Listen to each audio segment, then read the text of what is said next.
Hello, this is the first episode of the Psychic Reality Podcast. To give a quick explanation of what that term actually means, I first of all want to clarify it has nothing to do with psychic powers or telepathy or anything like that. The term psychic reality is actually a term that was coined by Carl Jung to refer to something called the psyche, which is the collection of thoughts, feelings, emotions, symbols, experiences, and every other phenomenon that takes place within the personal world of the mind. The reason this is referred to as a reality is because of something called ontological independence, which is a fancy way of saying there are certain truths that can only be known by experiencing them directly. They cannot be inferred from the previous framework. The most intuitive example here is the truth of Descartes' famous phrase, "I think, therefore I am." This is something that can only really be known as true by accessing the experience directly, because I can't guarantee that truth for you. No scientific principle can guarantee that truth, nor logical argument or anything else. People can approximate that it is probably likely that you are a conscious person, but only you can know for yourself through your subjective experience that it is completely 100% true. So that is a truth of the psyche, right? It is a psychic reality. And so the entire point of this podcast will be about engaging with these psychological truths and exploring them, mostly through religion. A lot of people tend to ask me, does this mean that you're saying all religions are correct? And no, not necessarily. What I am saying is that all religion is seeking to explain some region of reality that is real. So what we have to do here is imagine that these strange and symbolic elements of life, like religion, the occult, the mystic texts of antiquity, random 4chan fever dreams about reptilians, internet demons, and machine elves, are all interpretations and attempts at understanding what lies in the depths of the unconscious. That is, the place of our dreams and the strange reality we seem to enter when we take psychedelic drugs. These attempts to observe this place are always contorted and reduced down into an understanding that we can consciously comprehend, and so they always end up taking the mask of something that reflects what already dwells within us. As Nietzsche famously put it, if you gaze long into an abyss, the abyss also gazes into you. However, it is very possible to understand how these mechanisms behave, how certain images manifest according to certain psychological states, and then use this understanding to find the truths of life and death, of good and evil, or of big questions like what our purpose here really is. This is and always has been the cause of birth of all religions. At this point, it goes without saying that the general perspective of this podcast is that these things are not merely psychological in the sense of how we tend to throw that word around. The assumption here, as the name directly implies, is that the psyche is its own reality and deserves to be treated as such. I have written in a pretty technical fashion about why this is an eventual necessity for the scientific method, why ontologically independent domains must eventually be integrated by consequence of knowledge fragmentation, etc., but I'm not going to really get into that here, or at least not right now. Certain episodes may get into the technical details of such things, but what I'm thinking at the moment is that the religious episodes, like this one, will mostly be some general intuitive language that is trying to speak more to the soul, if we want to call it that. After all, it is impossible to approximate the knowledge of the psyche through science or logic alone. It has to be experienced directly. This episode is going to be centered around Buddhism, particularly the Tibetan and Zen variations, with most of the commentary centered around very general ideas surrounding philosophy of spiritual growth, what it means to have a life that revolves around projections, how these kinds of projections correspond to the Tibetan Book of the Dead, how Buddhism is meant to increase our consciousness, and what these ideas have to say about some of the sociological problems we see today. For the record, neither of us have a political affiliation. I just wanted to make that clear because there is a section where we go into the separation of church and state, which is unanimous between the two of us that they should be separated. This is a political opinion, I understand, and so if you disagree with that idea, you're not going to like that part, but it doesn't last that long, so I don't know. Also, it is probably quite obvious at this point that this introduction was recorded in post. There are going to be various other instances where I clarify some things in post, which will be preceded by this little noise here, which I thought was funny because it's like a gong. It's just a little Zen gong sound that I found online for the Buddhist theme, I guess. But the purpose of these interjections is to clear parts of the conversation that get a little vague or tough to interpret. They're not going to be too long, and I have tried to make sure that they don't distract from the flow of the conversation. They're meant to allow for the understanding to be integrated more cleanly and not left up to a vague feeling of what we're getting at. Because occasionally we circle around some ideas, and I like to really pinpoint exactly what's being circled around. And so, all of that being said, here's the episode.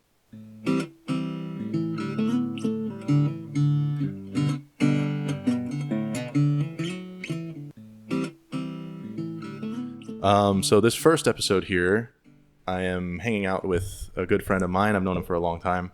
His name is Kevin, and he is a Dharma teacher in training? Yes, that's correct. So, hi, Jack. I don't think you even said your name, right? Oh, right. Yeah, my name is Jack. Yeah. Hi, Jack. Yeah. So, I'm happy to be on your podcast. So, yeah, that's right. So, I recently took Dharma teacher in training precepts with the Quantum School of Zen. So, my particular, I guess... Did you say the Quantum School? No, Quantum. Okay, the Quantum. Okay. Quantum School of Zen, founded by Zen Master Seung San. It's a Korean kind of branch or lineage of Buddhism. And so you said that was Theravada? No, so that is Zen Buddhism. Oh, right. Okay, and which Zen of the... is part of Mahayana Buddhism. Okay. Yeah. Right. Well, specifically, I say Zen, but it's Son, and like S-O-N, which is just like the Korean version of, Zen, Japanese Zen. Right. But I'm just going to say Zen because it's easier. And most people probably know Zen, like that term. So that is my affiliation. I'm, in particular, a member of the Quantum School of Zen, Mahayana Zen Buddhism. Okay. Yeah, so I don't know much about Zen in particular or how secular it is. I'm guessing it's not secular. It's not secular, but I feel like a lot of Westerners tend to prefer Zen, probably for a variety of reasons. I think that Zen tends to be, I don't want to say secular, I think secular is the wrong word, but maybe less esoteric than some other branches of Buddhism. And also there were prominent figures throughout history who have promoted Zen in the West, such as Alan Watts, for example. But I've heard that he has also been criticized for sort of distorting... Did he despiritualize it at all, or...? That's kind of, I think... So any sort of like Western perspective on Buddhism tends to be, from what I've understood, tends to water it down. And I think there's a few reasons for this. I think that a lot of Westerners are either Christian or ex-Christian, and they're afraid of the esoteric aspects of Buddhism. Is it fair to say that before the West got a hold of Buddhism, that basically all of the branches included supernatural ideas? I mean, that's a very large question. I think for the most part, well, yes, there are supernatural aspects in Buddhism even today, right? Right, yeah. Except for particularly secular Buddhism, I guess. Yes, I would, in my personal opinion, this is just me talking, other people may feel differently, but I don't think that secular Buddhism is even Buddhism, because what that does essentially is it takes some practices of Buddhism, like mindfulness meditation or breathing exercises or concentration exercises. It takes some of these practices and uses them in a way that might be beneficial for you, like, oh, this will help you relax or this will help you focus, and that's all very good. But that's where secular Buddhism stops, right? It does not go further. Where Buddhism goes further is to say, okay, it's nice that you're using this for focus and concentration, but actually you need to use these practices to escape samsara and to reach nirvana, right? Right. And so I guess the idea is that the West kind of took the practices and Western psychology in general seems to me to be not really about like what we would call like growth of the soul, but just about reducing negative symptoms. And so it sounds to me that that's kind of like what happened to Buddhism, is that they took the practices and they're like, you have negative symptoms in your life, let's get those down on paper. Let's see how far we can get those numbers down, you know. Yeah, I mean, because I think that there's something very attractive about Buddhism. It's one of the reasons why I got drawn into it. It's a very straightforward kind of method. Like if you read the scriptures, they're very straightforward. They say if you do this thing, this happens. If you do this thing, this different thing happens. And so the scriptures really lay out a framework for conduct and thought and without judgment. And so it's really tempting and easy to kind of try to map that framework onto your life. But when people do that without understanding the spiritual significance of it, they're not getting the full picture, I think. Right. I would say that in order to do what we would call like growth of the soul, increasing of consciousness, whatever we want to call it, approaching enlightenment, I would say these all basically mean the same thing. But the goal should not actually just be as far as like input, output, because it is possible that somebody could be on the right path, but they're going through a period of time where they're doing what they need to do. However, on the outside, it appears as though they might be regressing or something. It's not always so cut and dry that what's happening on the outside is absolutely indicative of whether or not you're on the right track. I suppose over a long enough period of time, it would be. But in a vacuum, it's hard to say about any of these things because there's a different path of experiences for any type of person. Probably not everybody's dealing with the same projections or the same struggles. So here it sounds like I'm saying there's no way to tell what someone's psychological state is by observing their behaviors. That's not true. The psychological state is pretty consistently evident if you are able to view someone in both a public and private context for a while. But what is not evident is whether or not they are on the right path to fix their psychological issues, because it takes a while for this kind of change to actually occur, as experience is the best teacher in this arena, as we've touched on at this point. It could be possible that someone has identified that there is an issue, but can't really stop it from happening. And this is actually completely normal and happens almost every time that someone undergoes a path of growth. The question is, are they actually growing from these experiences and these mistakes, or are they getting stuck in them? So to reiterate again, because this is one of the more confusing things I say in this podcast, the condition of someone's emotional state will find a way out, and it will be something that can be seen if you spend enough time around a person. But it is very possible that they are suffering, yet learning from it. So it would look as though they are regressing, but they are actually going through a set of experiences that are necessary for long-term growth. I hope that clears things up. Yeah, I mean, I think you're definitely right about that. I mean, like, look at the person who's like an alcoholic and abuses their partner. Like, that person is not doing well. You know what I mean? You don't have to look very deep to see that a person that behaves that way not only is going down a wrong path in terms of their behavior, but also their thoughts and their speech, right? One thing in Buddhism that's common to all branches is the Noble Eightfold Path, which is right view, right thought, right speech, right action, right livelihood, right diligence, right mindfulness, and right concentration.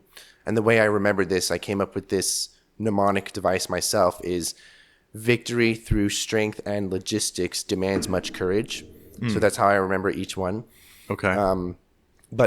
And the whole point about that is that they're all interconnected, right?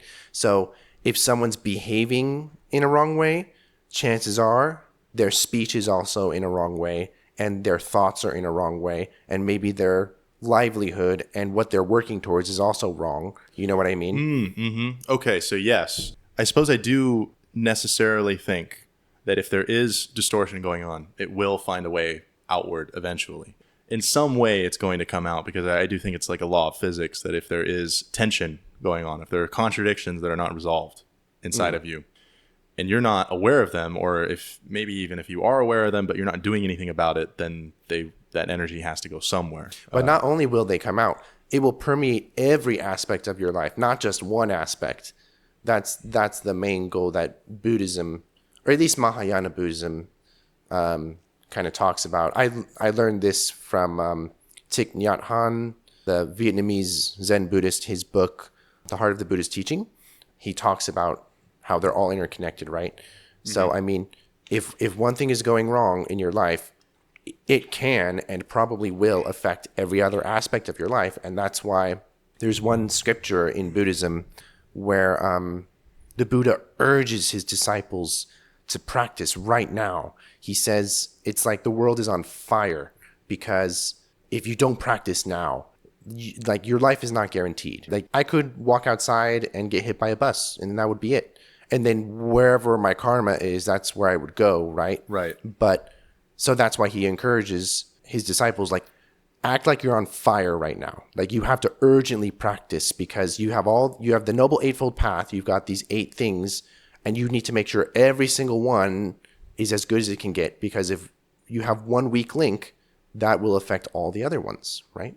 Okay. Because the way that I think about karmic entanglement is basically that there are things in this life that they inspire fear in us, or we become attached to them, or we chase them, because we're basically tying our meaning to live. We're tying our life energy to things that are existing out here, right? Mm-hmm. And to my understanding, at least to the Tibetan understanding, the idea is that you're attached to them because you're not really aware of that being within you. You see them out in the world. Mm-hmm. So let's say, it could be any number of things, like somebody who is constantly falling in love and then breaking up with them because they're attached to some fantasy. And they just keep going through a cycle where they just don't realize that they're not actually in love with any of these people. It actually has nothing to do with the person at all. It's that they're attached to some perfect idea of a partner, and that is in you, or, in that person, right? I mean, it's in all of us, but particularly that person is very unaware of the fact. And that's why it would be like ruling their life in particular. But to my understanding, that would mean, in a sense, this person is karmically entangled to the need for love, the need to have that other half as a part of you. But the problem is that they aren't sorting that within themselves and trying to resolve that duality within themselves. They're looking for it out in the world. Mm. And the way that I interpret it is that basically the Tibetan Buddhists are saying that if you define your existence around these things that exist out in the world, then of course you're going to stay here. Of course you're going to get caught here, because that's how you've defined what's real to you. That's how you defined, like, existence. You haven't made a space for yourself to exist independently of these things. Mm-hmm. And so, I mean, what do you does that sound correct to the other, to your branch of Yeah, I mean, from a Buddhist understanding, so specifically, there's going to be variation depending on the branch, but in general, the way you reach enlightenment or nirvana is by living the Noble Eightfold Path, understanding the Four Noble Truths.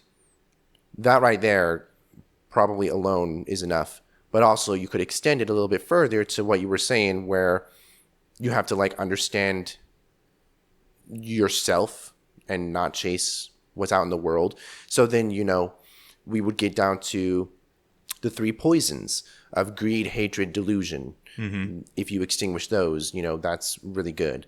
The kleshas, I think, let me take a look. So is that not agreeing with the idea that the desire to, like, fall in love with some imagined perfect person, that doesn't sound like it would fit into any of those 3 poisons, or would it? Well, that's attachment.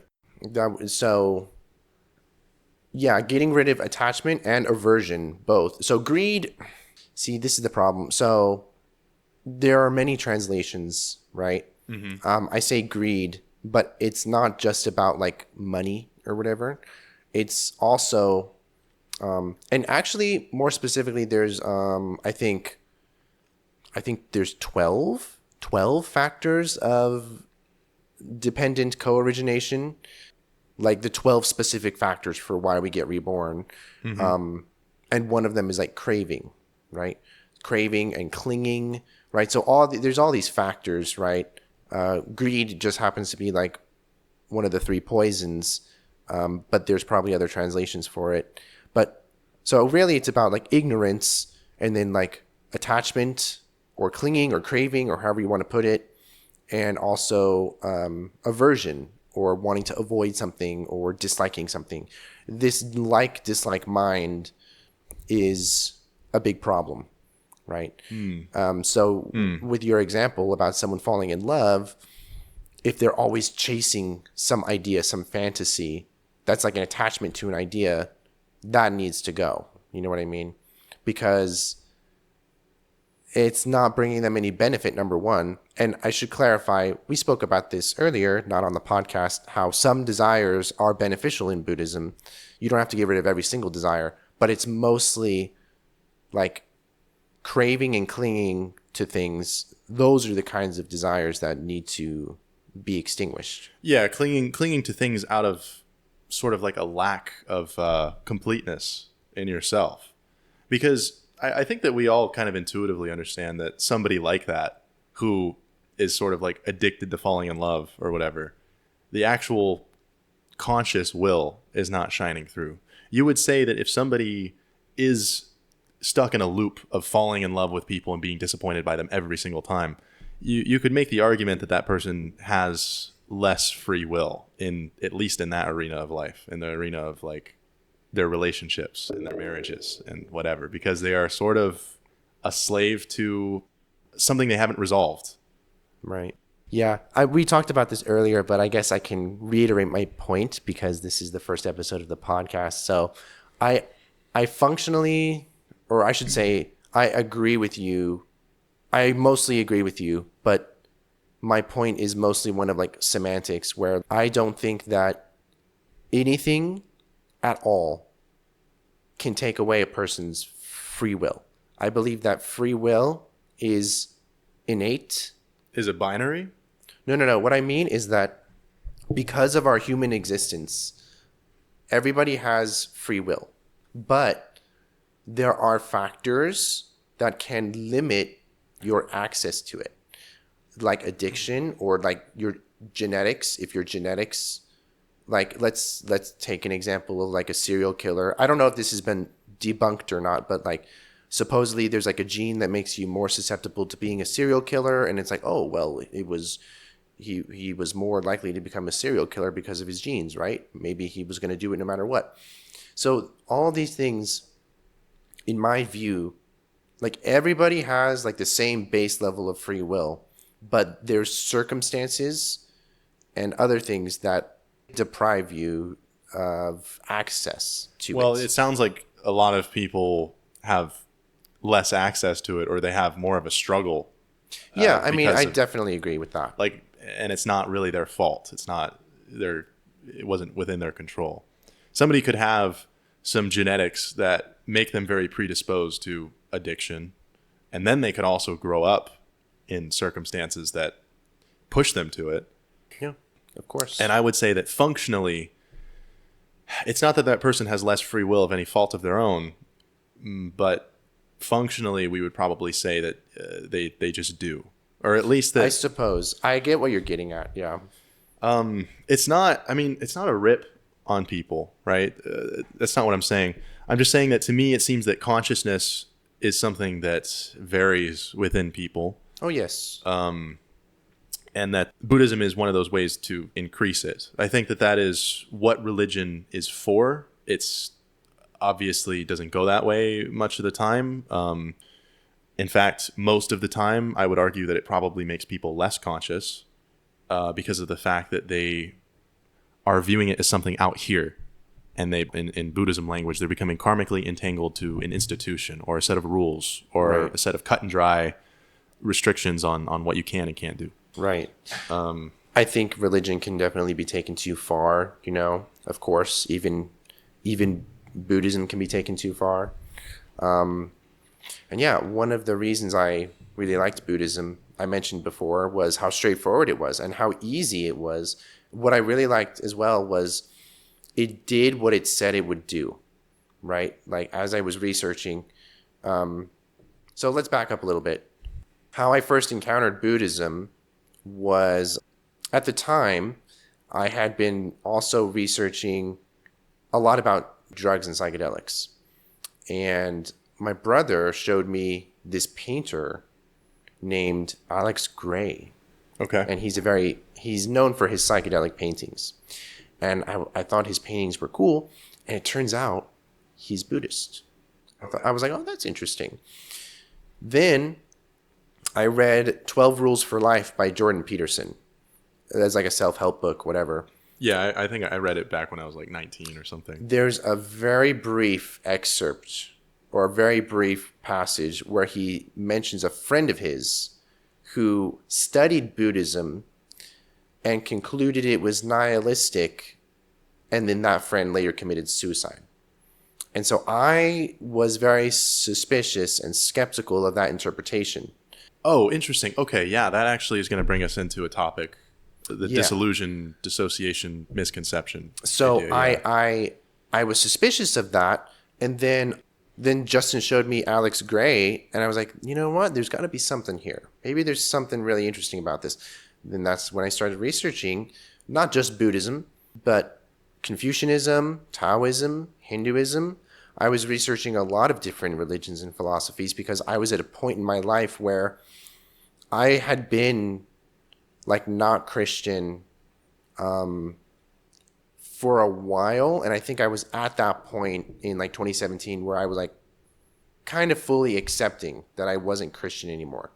Because I had been carrying a lot of like guilt, like Christian guilt for like being gay. There was a lot of Christian guilt for the fact that I was even leaving Christianity. I felt guilty about it. Like, and I still, even then, worried, like, what if I'm wrong? And what if I go to hell because of this? Like, even just looking at other religions, what if I'm, gonna go to hell? So I was still in a really guilty stage, but I started researching and I settled on Buddhism. I don't think it was an accident because, like I said, I really seriously researched all these other religions too. But I started reading the scriptures of Buddhism and I applied it to my daily life. And this brings me to the point I mentioned before where it did what it said it would do. Like, if you do this thing, this will happen. If you do this thing, this will happen. And I know that sounds like a really simple kind of concept, but I think it's important because, it might sound really simple to say like, oh, if you put your hand on a hot stove, you're going to burn your hand. Don't believe me? Do it yourself and find out. You know what I mean? And that was literally the Buddhist approach because, as I mentioned, I told you this yesterday, there's a scripture in Buddhism, I think it's with the Kalamas or something like that. You can read it on Sutta Central. For anybody who wants to read the scriptures for free, go to suttacentral.net. Not a sponsor. Not a sponsor, no. I just read the scriptures there. But anyway, there's a scripture where the Buddha specifically encourages his disciples to question him and not just take his word for it, but you have to know it by experience, your own experience. Don't rely on logic. Don't rely on your teacher's word. Don't rely on this or that. You will know it when you know it. You know what exactly, I mean? Yeah. So as I have discussed before with some of our friends, in mathematics, we maybe a way that I could put this simply is that there are certain Gödelian theorems that basically prove that it is completely possible for a set of axioms, a set of epistemologies, a set of rules. You could even call it an entire worldview, honestly. An anti-worldview? No, an entire worldview. Oh, I see. It is possible for an entire worldview to be self-consistent, but contain contradictions it's not aware of because it is lacking a larger framework to show it that it has those contradictions. Okay. So the way that I would assume what the Buddha is trying to do, or the growth of consciousness is trying to do, is it is trying to help you grow a worldview to show you that the previous one was insufficient. You're trying to unify. You are trying to overcome contradictions. And you have to be made aware of those contradictions, for one thing. And then you also have to find a way to integrate them. And the only way to do that is through a larger framework. You can never do it logically. You know, it's funny you bring up contradictions because particularly in Mahayana and Vajrayana Buddhism, there's many, many contradictions. And part of, I think, in my view, so part of the reason people get turned off from those kinds of Buddhism is because of these contradictions. And people try to tackle them too quickly without the aid of a teacher, right? I kind of have an answer for this as well. I mean, I don't even know what those contradictions are, but I will say that I've noticed that people criticize Nietzsche for this quite a bit. And religious text tends to do this. But what I think that religious text really is it is showing a journey and attempting to come up with instructions, but mainly kind of mapping out the divine drama of someone overcoming contradictions, of someone basically facing them and then holding the tension long enough that a higher framework emerges. I think that's pretty good. Yeah. Yeah, that's what the Übermensch is meant to be. And so, of course, Nietzsche is going to be demonstrating a lot of these contradictions in his writing because it is his journey of trying to become the Übermensch. He's trying to ascend beyond dualities like good and evil. I see. And I actually would say that Buddhism tries to do that in a way as well. It tries to ascend beyond dualities such as good and evil. Absolutely. I think yeah. This topic of ascending beyond good and evil comes up later. So for now, I'm just going to try to expand on this in regard to Nietzsche specifically. What we can see in his writing is that he was always examining these kinds of dualities and feeling them out to see how they were insufficient. So with morality, he knew precisely that regressing back to an animal state, which symbolically we can think of as the time before biting from the apple of the tree of knowledge of good and evil in the Garden of Eden, he knew that this was not the way to go because it would result in moving back to a time of ignorance, to a time before the knowledge of good and evil, to an animal state. He also knew that conventional morality, and specifically religious morality, had the tendency to move people towards a denial of reality, to live a life based on fear and dogma and failed ability to adapt. Here we can see why his writing seems so contradictory, because he was attempting to hold these kinds of contradictions and find what the higher path really looked like. It eventually emerged as the Übermensch, the ability to radically accept the circumstances of life while using this supremely adapted worldview to see the true morality that is not bounded by fear or anger or denial. The only way to get to this point is by tearing down good and evil altogether and then moving beyond them. A task that did eventually break Nietzsche, but did not break the Buddha. I speculate for the reason that the Buddha didn't try to compress the answers down into an absolute logical doctrine that could speak for itself. Nietzsche likely wanted more than just the feeling of ascension. He wanted the mathematical proof that he could declare to one and all, right? But as Kevin will mention shortly here, enlightenment cannot be explained in language whatsoever. And the Buddha wisely emphasized the inability to describe such things. I mean, okay, speaking on duality, the views on duality kind of differ by branch a little bit, but in Mahayana Vajrayana Buddhism, there's this kind of view that you're already Buddha, like you have Buddha nature, like you're already enlightened, but you have to get rid of your occlusions to be able to see that, to uncover your enlightenment. Whereas something in like Theravada Buddhism, no, you're not enlightened quite yet, and you have to work towards it, right? It's a little bit tricky. That's probably an oversimplification. So yeah, there's different views on how enlightenment is reached, depending on the branch. But also, let's go back to the contradictions for a second. So every morning at the Zen Center, when I go to practice, we take the 4 great vows, which are: sentient beings are numberless, we vow to save them all. Delusions are endless, we vow to cut through them all. The teachings are infinite, we vow to learn them all. And the Buddha way is inconceivable, we vow to attain it. Right. So those are 4 contradictions, right? Now, how do we reconcile that? What do we do with those contradictions, right? Sentient beings are numberless, we vow to save them all. How is that possible? How can you save a numberless amount of beings first of all, number one. But then second of all, can you even save anybody? Because the Dhammapada, if you read it, tells us that not even the Buddha can save you. The Buddha can only point the way, and you have to walk the path. You have to put in the work. So how are you going to save anybody? And I think what these contradictions are getting at is like intention, like moving in the right direction, even if the goal itself is not possible to even reach. You're moving towards that goal. I have a way to put this, I think, but it might sound a little esoteric and technical, but I'll try to explain it the best way that I can.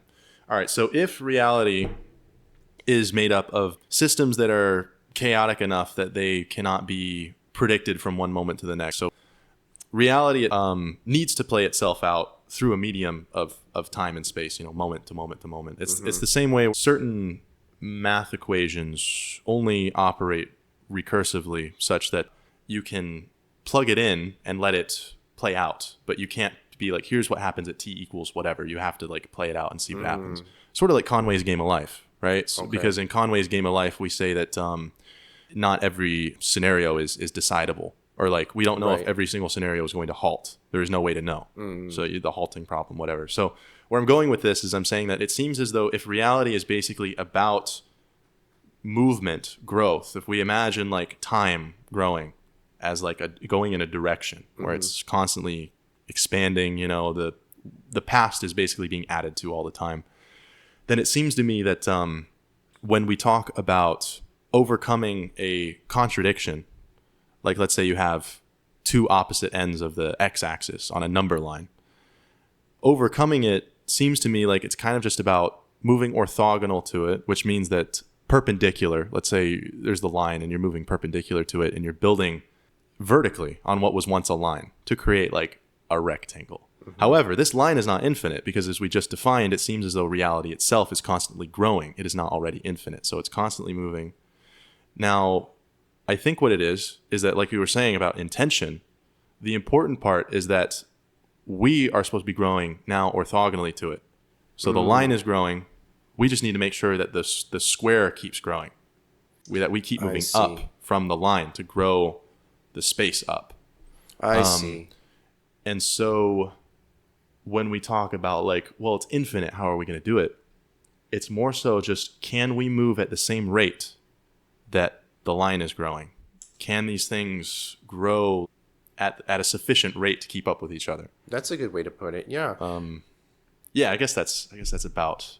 I hope that didn't sound too confusing. No. But I think I understand what you're getting at. Yeah. Okay, so I'm sure that sounded like a lot of word salad, because this is one of the more incoherent things that I say in this podcast episode. But it is still touching on some pretty decent ideas, and that's why I left it in. So I just want to recap the idea with a little more structure.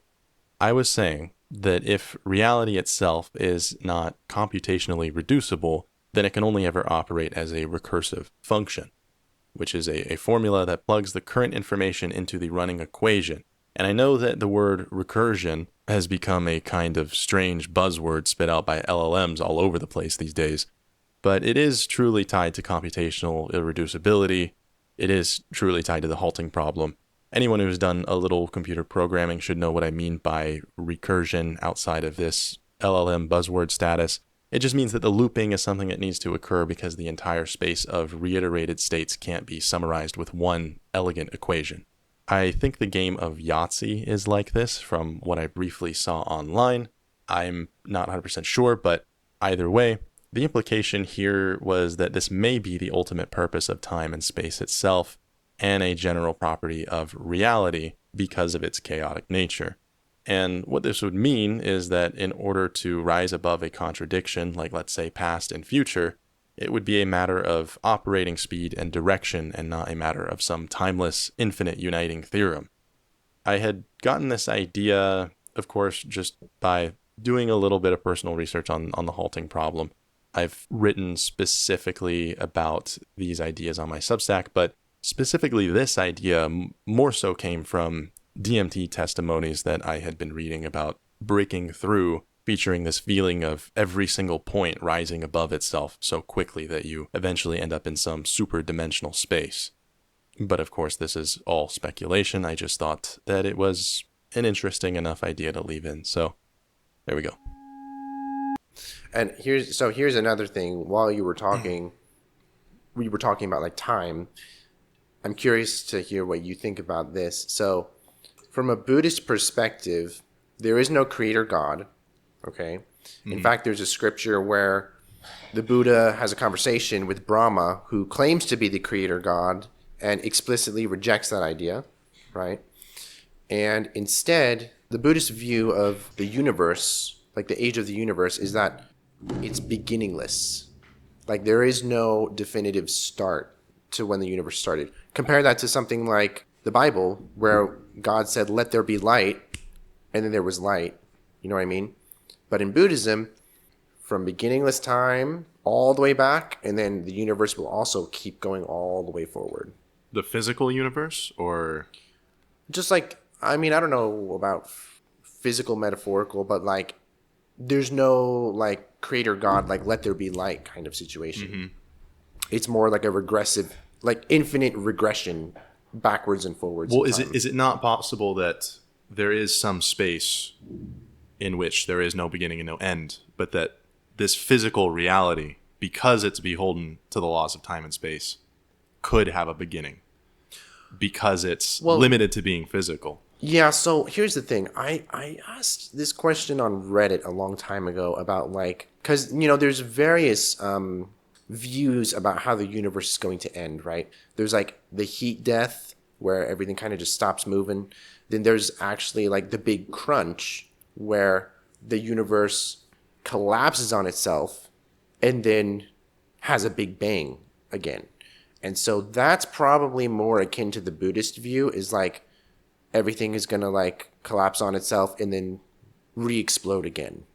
I mean, I can't speak for all Buddhists. I mean, who knows? Like, I don't even know what the most prominent view is, but I would imagine that's probably what happened, because especially if you read like scriptures in Mahayana or Vajrayana Buddhism, the introductions, some of them start with like, and for like 50 kalpas, and like a kalpa is like the length of a universe or something, like for 50 kalpas this happened, and like 100 kalpas this happened, and it's like we're talking on the time scale of universes, you know what I mean? And so there's a very prevalent idea in Buddhism that maybe, yes, this universe is just one of many, but it's going to like keep happening over and over and over again. Okay. I mean, I think it's actually a decently popular idea in physics, that the Big Bang is just some sort of a singularity that expands and then it somehow goes back into one or something. But yeah, I'm not sure as far as what the physical universe is supposed to, if it's supposed to be infinite or not. I know that physics right now is telling us that it's going to end up in a heat death. I think that eventually it's going to reach such a high level of entropy that no energy transfer can occur anymore. But I've heard of that theory as well. Yeah, the way that I see it is that the physical universe, just because the physical universe might begin and end, I don't think necessarily means that all of what we could say exists will have an end. Because this might not be the only thing. You think there's like other dimensions as well? Yeah, so you know when we were talking about the deities, the Tibetan Book of the Dead, I do think that they exist in some place beyond time and space, but they are dependent on us to exist there. I see. That's interesting. A kind of like, not parasitic, but like symbiotic relationship. Well, I think it is parasitic. Parasitic? Actually. Yeah, because the goal is to get rid of them. The goal is to basically, like, they're keeping you here. Because what they're trying to do is convince you that they want you to stay here and think that they exist out here in the world. For example, we could call that, you know, that example of that person who falls in love over and over again. We could say that there is some deity that represents their attachment to this fantasy of the perfect girl or whatever. It's what Jung would call the anima, or the animus, I guess, right? And that it wants to convince you that you'll eventually find her out there, or you'll find him out there. That perfect guy, you know? But you won't, right? Because nothing is ever going to match up to this unrealistic expectation. And so if this thing is, like, let's just call it real. If we say that it's real, then it is dependent on you never really being aware that it's there. It is like a parasite that's like kind of hoping that you don't realize that it's actually like attached to you, and it's trying to be like, no, you'll find it's actually out there. Go find it. Go find the perfect guy. And I also want to say here that the illusion of the perfect person is not even the most common one. It doesn't have to be that way where you have this perfect idea of a person that you need to go and find out in the world. The perfect person fantasy could even just be an ex that you had and that you lost. And so you keep dreaming of a fantasy where the two of you made it work somehow. I wanted to interject with this because I think it's far more common as to what people actually experience. It is a more common experience for people to have in terms of these kinds of projections. And so we see that the essence of projections is not about where they're dwelling as much, but more about just the fantasy. The fantasy could be living in many different spaces. So to give another example, and this is something you might be able to spot in other people or the relationships of your past maybe, but it is the ability to cling on to the fantasy of the perfect person while someone is in a relationship. And what this looks like is those relationships we hear about where they say, when it's good, it's perfect, but when it's bad, it's really bad. And what I'm saying is that in these instances, they believe that their partner is perfect while they're ignoring all of the bad qualities. But then in the next conversation, you'll hear them talking about how awful their partner is or that they hated something specific that they did. And this kind of swinging is what we see when people end up in the one-sidedness that Jung always talks about. It's pretty similar to middle school crushes, where we see kids clinging on to a fantasy of what their crush is like, ignoring everything that goes against what they want them to be. And so with these additional examples, we can really gain a feel for what projections are, which is at heart a distortion of reality brought on by some sort of emotional blockage or an emotional clinging to an imagined interpretation rather than the real thing. In relationships of very heavy projection, you could also imagine that these people could go their entire lives without actually loving each other at all, because they actually just love their unrealistic perceptions of each other, or they don't even need to be unrealistic perceptions, but really just any perceptions that operate in the gaps of our knowledge. And so all love that we really experience is going to contain some of this. Projections always fill in the spaces in what we know. And one of the most consistently hidden arenas of life is, of course, what dwells in the minds of other people, that we are often so sure that we know beyond a shadow of a doubt. Most projections in our day and age do not get projected onto the sun as a god or rain as the wrath of Zeus, as modern conscious knowledge structures have widely sealed these gaps, but more so take place in our perceptions of the subjective realms of others and, of course, in ourselves. In the Tibetan Buddhist framework, it becomes quite clear to see, then, how one might be loving a deity in the place of their partner. These are very symmetrical ideas. And so hopefully this adds some dimensionality to the discussion and doesn't throw too much dense information at you. But I thought that this would help people really gain a feel for projections and what they are. So I have a counterpoint. So, for example, the Buddha, after his enlightenment, there's quite a few scriptures where the Buddha has conversations with these deities.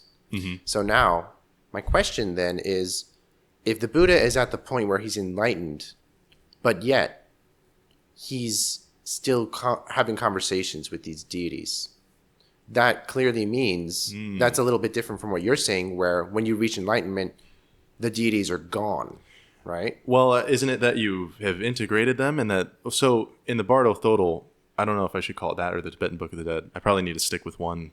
Probably Tibetan Book of the Dead. Okay, yeah. So in that, it seems to me that these deities that you encounter when you die, they're trying to either scare you or lure you back into one of the womb entrances so that you get reborn into a life that kind of revolves around them in a way, right?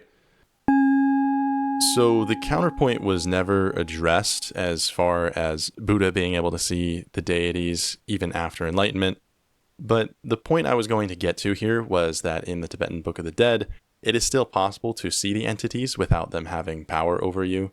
So likely some melding of both of our interpretations is reasonable here if we go according to that, in which they would be dependent on us to reach the real world and dependent on us to have any sort of power in any way, but are apparently still visible even after enlightenment. In other words, though, who knows? This is a question I lack the framework to understand currently, but I strongly suspect the answer is with an understanding of UAPs, in UFOs, I mean. The grays, as in the gray aliens that we hear about, they seem to be purely projections of the same vein as the demons of the Tibetan Book of the Dead. Yet there is ample evidence to suggest that there are actual physical strange aerial phenomena that for whatever reason are psychologically associated with them. I know that these aerial phenomena have not been confirmed to defy the laws of physics, but the bar for what we consider confirmed knowledge is, in my opinion, a little unreachable given the fact that these are phenomena that appear in uncontrolled environments. To me, it seems pretty reasonable to say there is something going on. But of course, I try not to get too wrapped up in conspiracy theories, at least not in terms of things that are happening in literal physical reality. But of course, that's why this is so strangely interesting, because of the fact that there is data that has been collected on these that seems to be fairly or very legitimate. And so this implies that there might be some sort of a relationship between the realm of the psyche and physical reality that truly does have a physical effect that isn't through human beings. That being said, synchronicity was always the Jungian idea that I've been most dubious of.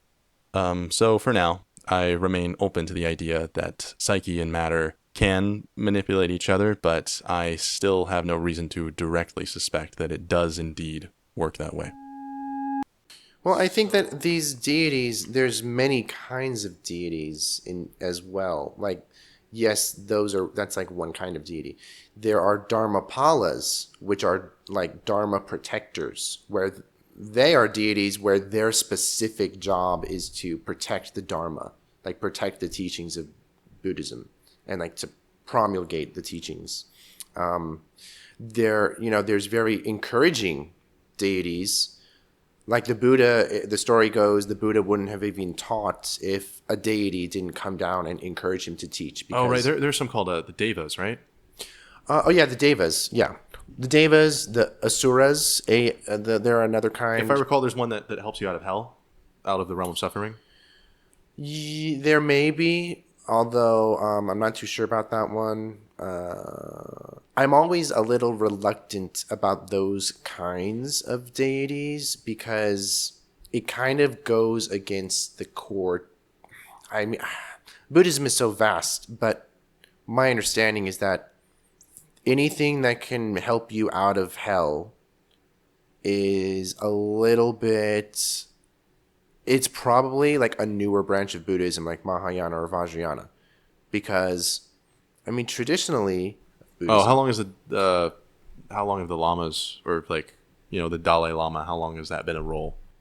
I mean, it's been a role for quite a long time, but what I mean is like, so Theravadan Buddhism is the oldest existing branch that we have, right? And then Mahayana started a little bit after that, so like still like 1,500 years old or something or whatever. Then Vajrayana is still younger than Mahayana, probably started like 1,000 years ago or something, or not 1,000 years ago, whatever. I don't know the exact date, but what I mean is that Vajrayana is the newest, not like new as in like 1990s, but I mean new as in like it's just the most recent kind of Buddhism. That's not to disparage it, but when you're talking about many different branches of Buddhism, because there's all kinds, like we're comparing different frameworks, like your kind of Jungian framework to Buddhism, but even within Buddhism, there's different frameworks to talk about, and they kind of disagree with each other. Course, you know what I mean? Yeah. So my personal view is that I disagree with any kind of doctrine that says that, oh, I'm a deity or that can save you from hell. Like I know there's I think a Mahayana account of like a particular Buddha. There's a Buddha, like a celestial Buddha maybe, who goes down to hell and like burns off everyone's karma so they can like get out of hell. Now that's a nice story, but I just don't agree with that.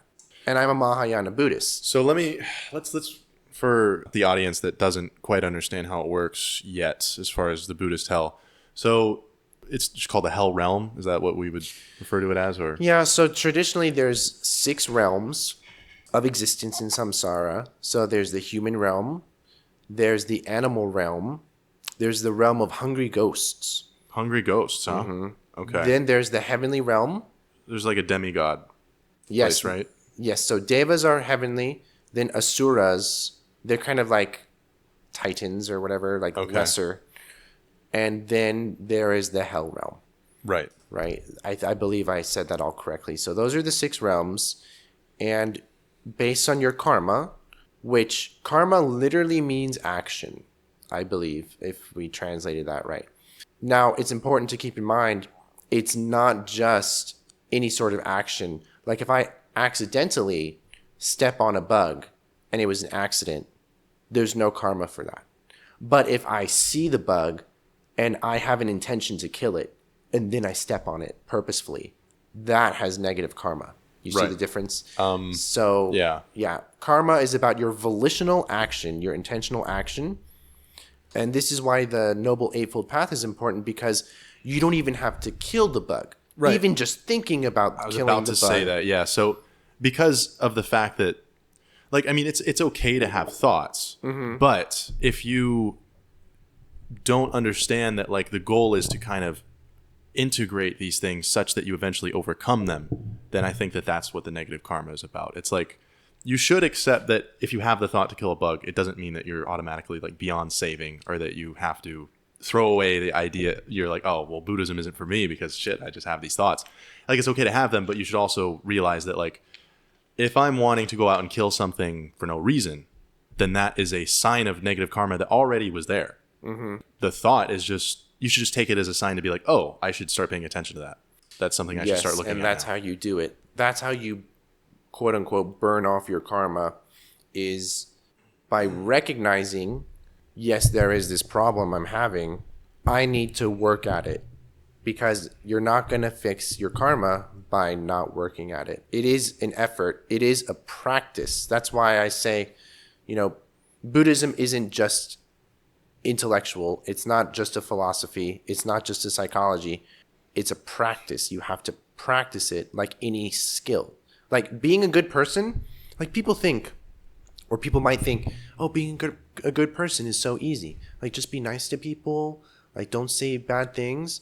But that takes work. That by itself, that's a practice you do. You practice saying nice things about people. You practice being friendly and being generous and kind and compassionate, and all these qualities you must practice. You know what I mean? You cultivate them like you would a plant. You water, Thich Nhat Hanh uses the analogy of like, you already have the seeds of these qualities in your mind. You just have to water them. You know what I mean? Right. And so here's something that I've talked about with some Christians. One of your brothers, I think, was I was talking about this idea that the goal is, I would say that in Buddhism and Christianity, I would say that if you interpret Christianity correctly, as far as I can see, is that the goal is not to have thoughts that are bad and then be like, the solution is to just will them away.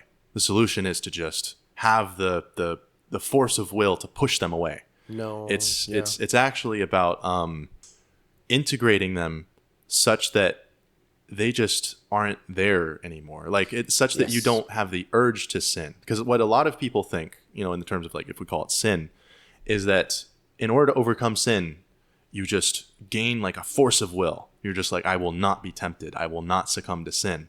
However, in my mind, it's like, was Christ divine because he just had such a strong will that he could overcome the urge to sin? Or was he just advanced enough that he just didn't feel the urge anymore? No, yes, I agree with you, because in Buddhism, we might call this like cutting out the afflictions by their roots, right? So they no longer regrow, right? And I mentioned this to you off the podcast, but like once you become enlightened, like you reach the Buddhist status, you generate no new karma. Like you are done generating karma. Karma is only generated by people who have not reached enlightenment yet, because you're going up and down still. That's karma. You know what I mean? Mm-hmm. Once you're enlightened, you don't go up or down. It's I think, how does the Dhammapada put it? It's like there's no backsliding. Once you reach enlightenment, you cannot go backward, right? Right. It's kind of like if you put out the fire, there is no more. You cannot force any more smoke. Yes, there's that log analogy. Perhaps you've heard of it as well, where some disciples of the Buddha were asking, like, "Oh, Buddha, what happens to you when you die?" Or, you know, like, what happens? Blah blah blah blah. And the Buddha tried to explain, well, when a fire goes out on a log, what direction does the fire go? And it's a non-applicable question, because the fire doesn't go in any direction. There's no more fire. You know what I mean? So there's all these kinds of non-applicable questions where the Buddha would give like a non-applicable response. Interesting. So was he saying that when you die, you don't go? So the question the Buddha asked was, if you have a log with a fire on it, when the fire goes out, what direction does the fire go? And it's a trick question, because are you going to say, oh, the fire goes up, the fire goes down, it goes left or right? The fire doesn't go in any particular direction. It just disappears. There's no fire. You know what I mean? Well, it would sound like what he's saying is that when you die, you just disappear. Well, not disappear. It's a Buddha is beyond the conception of that question, is what it is. You can't conceptualize what happens when you reach nirvana or when you die as a Buddha, because you're beyond talking about it. Like this is another really tricky thing people have a hard time understanding is like nirvana is like unconditioned. It's non-conceptual. So even by talking about it right now, we're bringing it into the conceptual realm, so that way we can attempt to understand it. But the reality is that even by just speaking about it, we've already failed at understanding it. In any attempt we make at understanding it by intellectual conversation is going to fail necessarily by definition. Right. You know what I mean? So that's what the Buddha was getting at, is like, it's a non-applicable question. Like, I'm beyond these concepts. When I die, you can't ask me, where do I go? That's a question that is for the realm of conception. You conceive of a direction or a place where you go. But when a Buddha has reached enlightenment, there's no such thing as any concepts. They're beyond concepts. Right. It kind of reminds me of, you know, the idea that if you were to go on some trippy DMT journey, that you can't ever really explain it. I mean, you can give an idea, but the thing about putting things into words is that any time that we formalize something or put it into words, we're trying to constellate a psychological image in someone. So anytime that I start speaking, the words in and of themselves don't actually like carry any weight or whatever. They're attempting to point you in your own mind so that you conceptualize something based on your own experiences. Mm-hmm. And so if I'm giving words for something that you have never experienced, then you can extrapolate maybe, but you're not going to know yet, because it's like trying to explain color to a blind person. Right. Yeah. Yeah. It's like you can't do it. So it sort of makes sense that if somebody, you know, like the Buddha, who has reached a point of experience that basically no one else has, the words that he uses aren't going to be able to constellate the right images in people, because they don't have the symbolic library yet. They're occluded by greed, hatred, delusion. They still have afflictions. Their framework is still clouded. That's why they can't understand it. Right. Yeah. And then one of the things I wanted to say about the hell realm that I wanted to make clear to the audience, if they're not familiar with Buddhism and karmic entanglement and all of that, that it is, when you go to hell in Buddhism, you're not being punished. You're not even really being judged. It is simply a result of the fact that you have spent your whole life clinging to projections that have caused you to suffer. That is how you've defined your reality. You have only defined your existence in reference to what causes pain. And so when you go to hell, you're going there because you've become a soul that's only learned how to burn. Yeah, the way I think about it like this is, think about your life right now and think about how you behave right now. Like, if you're really rude to people and you just treat people badly, or you steal from them and you treat people violently, you're not going to have very many friends, right? That's just a natural consequence. There's no judgment involved. Like, there's just natural consequences for your actions and your thoughts and whatever, right? However, if you're really nice to people and you're generous and kind and compassionate, maybe more people will want to hang around you. And maybe they'll even do favors for you and they'll want to hang around you and have fun with you, right? You'll gather more people into your life than you had before. These are just natural consequences that extend logically into the afterlife as well, right? Okay. And so I want to bring the conversation, it's probably a good time to segue a little bit into a lot of people probably view Buddhism as like as being too focused on sort of ignoring the material circumstances that actually do govern your life a lot. So let's say that somebody is in a scenario where they're like a slave, right? Okay. The way that I have heard some people talk about Buddhism, or even just about the idea of acceptance in general, is that it is weakness because you're basically allowing yourself to be exploited by like the powers that be, and you're not seeking to change your circumstances outwardly.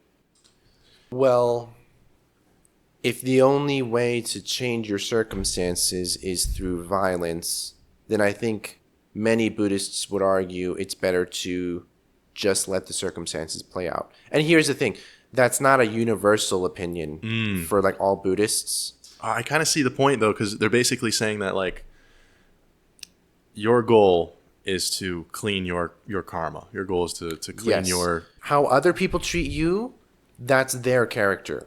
You know what I mean? How other people treat you, if they treat you badly, that is a reflection of them. But what you do is a reflection of your character. What you do. You have your own karma. You are the owner of your karma.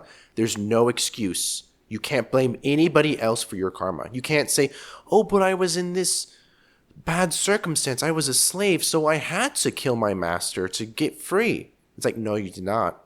You did not have to kill anybody. You did not have to do that thing. You know, like, your karma is your own. Right. It's kind of saying like delayed gratification. It's like, yeah, it's not going great right now. But that guy is, he is karmically entangled to hate in some way, or your master is karmically entangled to something that is guaranteeing that he's not going to ascend. Because the thing is, if you start thinking like that, you will be karmically entangled in a way where you think that was acceptable. And I do think that this idea is not even strictly Buddhist, because I do think that this is why, as we were talking about last night, that Christ was saying like turn the other cheek. I mean, look at Gandhi. Like, Gandhi suffered, and the people, when they were gathering salt in India, those people were beaten, but they did not retaliate. Not one of them retaliated when they were taking the salt and the police officers were beating them. They did not fight back. They did not fight the police officers back, right? Right. And Gandhi was very passive as well. And so that's his character. That's his karma. You know what I mean? And so there's no one to blame but yourself in Buddhism is, I guess, the most liberating and also terrifying thing about it is that it's a very radically independent religion. Right. Where your salvation depends on you. And again, this is why the Buddha was so strict and urged his disciples to practice like they're on fire, because he's saying it's all up to you. Like, you have to do it, you know? Right. Yeah. Well, the alchemists also believe that it was something that you had to undertake solo. In a sense, spiritual liberation is sort of what they were going after, or the cleansing of the soul, that it is a solo journey, which is necessarily due to the fact that it's based on experiences. So there is no amount of symbolic infrastructure that could possibly show you what you simply need to just like experience. Like the bucket of water thing we were talking about. It's like, if different people around you are putting their hands into this bucket of water, and there are differing opinions on, is it hot, is it cold? Some people have their logical arguments, and you listen to them and you're like, okay, the only way that you're going to know is if you stick your hand into the water. Yeah. Because it is a subjective psychological experience. And so some people would say, like, well, there's instruments and whatever. The analogy is that we're talking about things that are beyond science. So there is no scientific instrumentation that is going to be able to tackle these questions. Just Right. the same way that there's no instrumentation that could possibly help a blind man know what red is.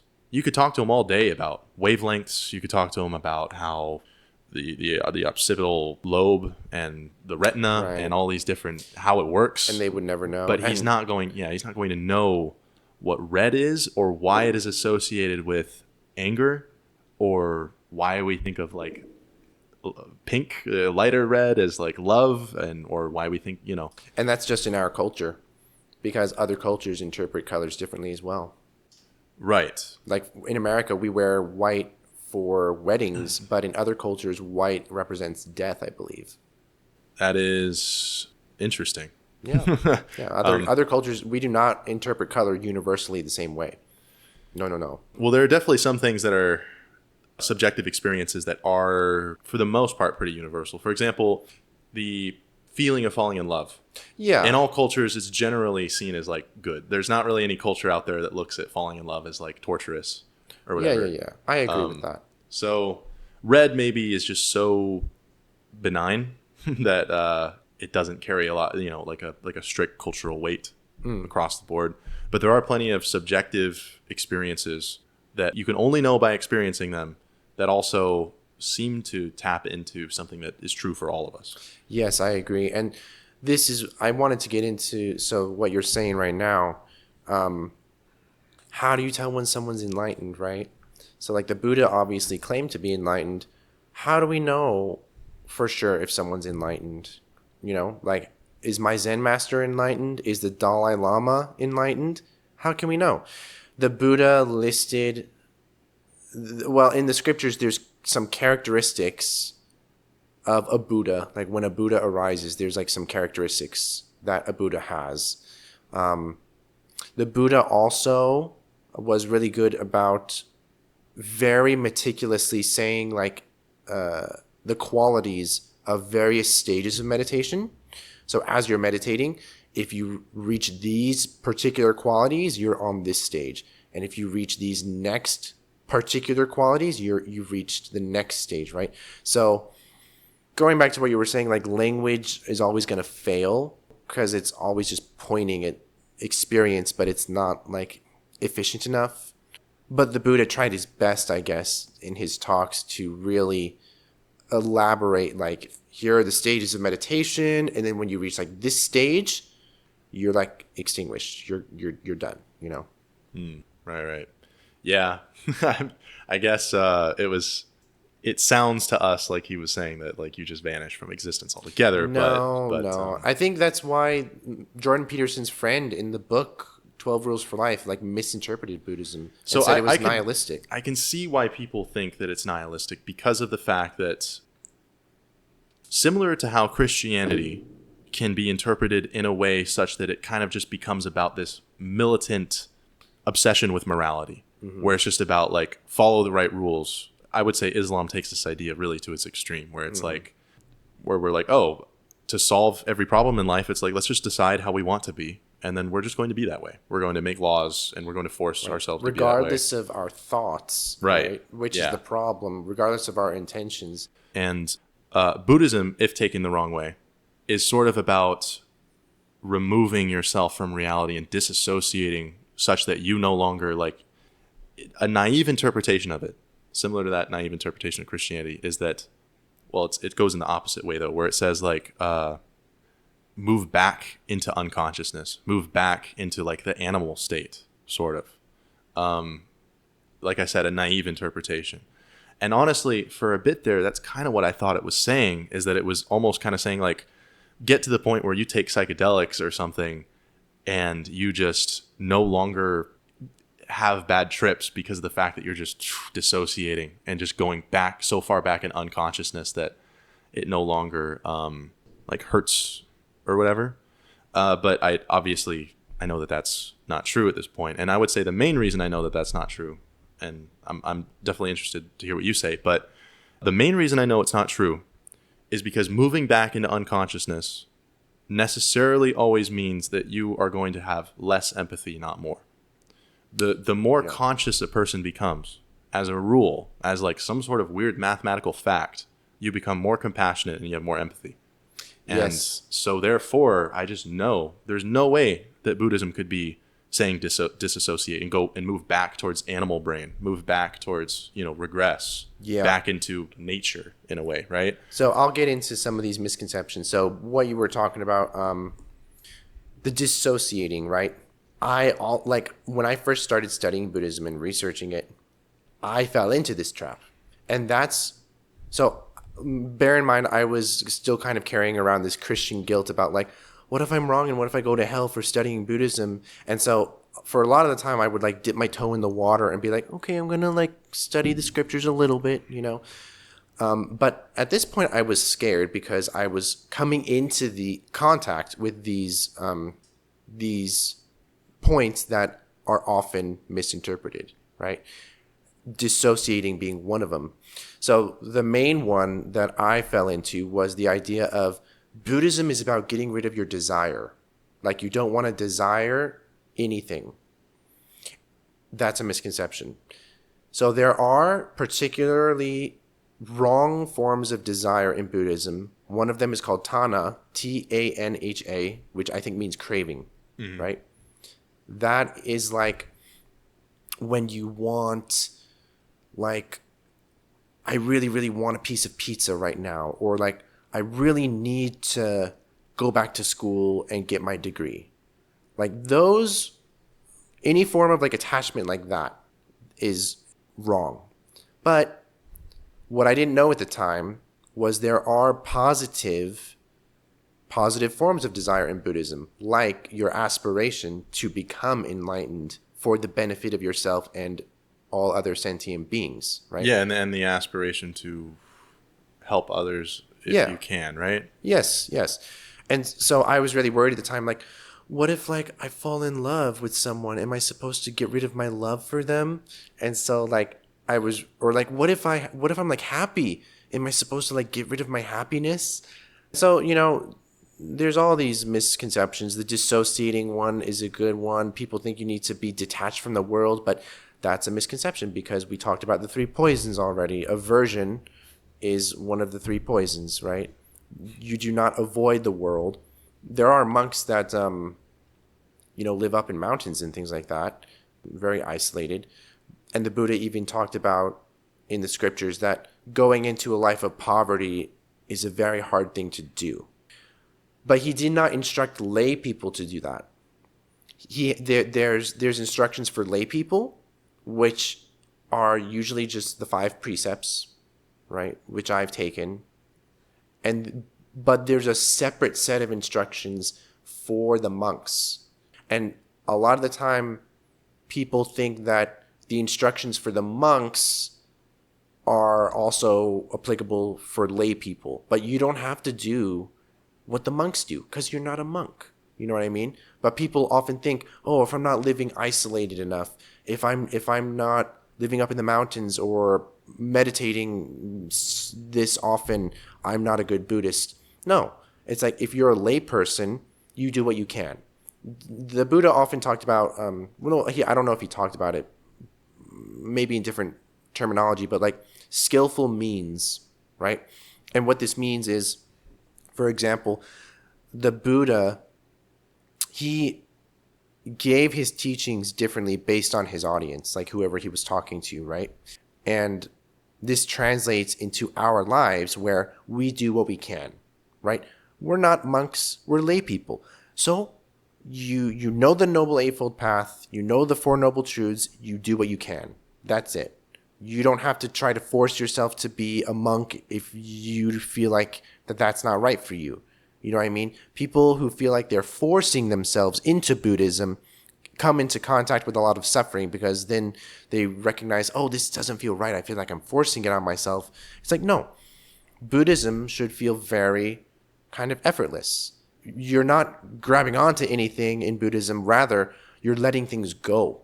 You're letting things go. That's what you're doing. So if you're like forcing yourself into something, it's probably not good. Right. Yeah.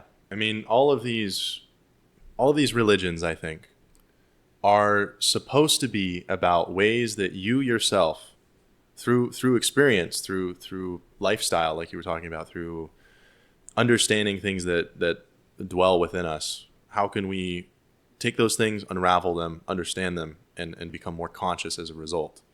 The naive way to approach that is by either becoming militantly obsessed with morality, or through thinking that it's disassociating, taking drugs all the time until you're just like fucking fried out and you're like, well, I'm not connected to this world anymore, man. It's like, well, you may think that you're overcoming the problem in each of those instances, but the thing is, you are not actually growing. You are either, in one instance, stamping out.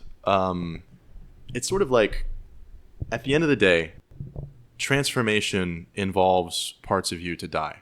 That is why we find new things to be scary, not just because they're new, or let's say new things that have an emotional impact on you.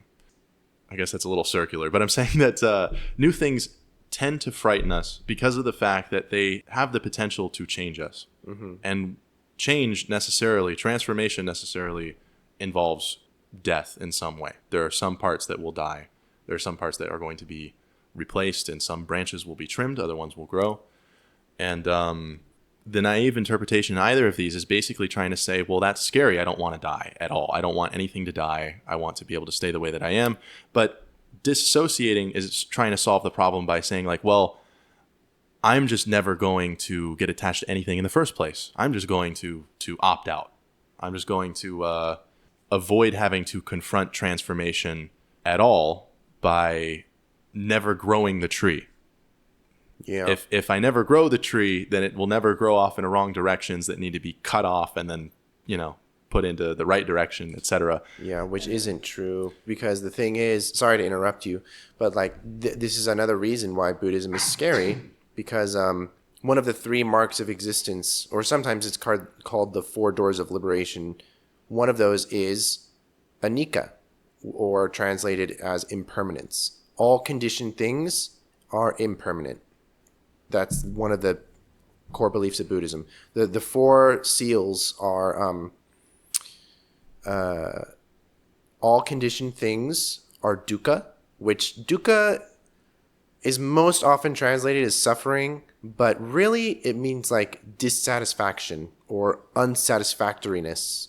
Like not just like suffering from like, oh, pain or like heartbreak, but a permeating dissatisfaction where it's like, oh, I'm going to eat pizza.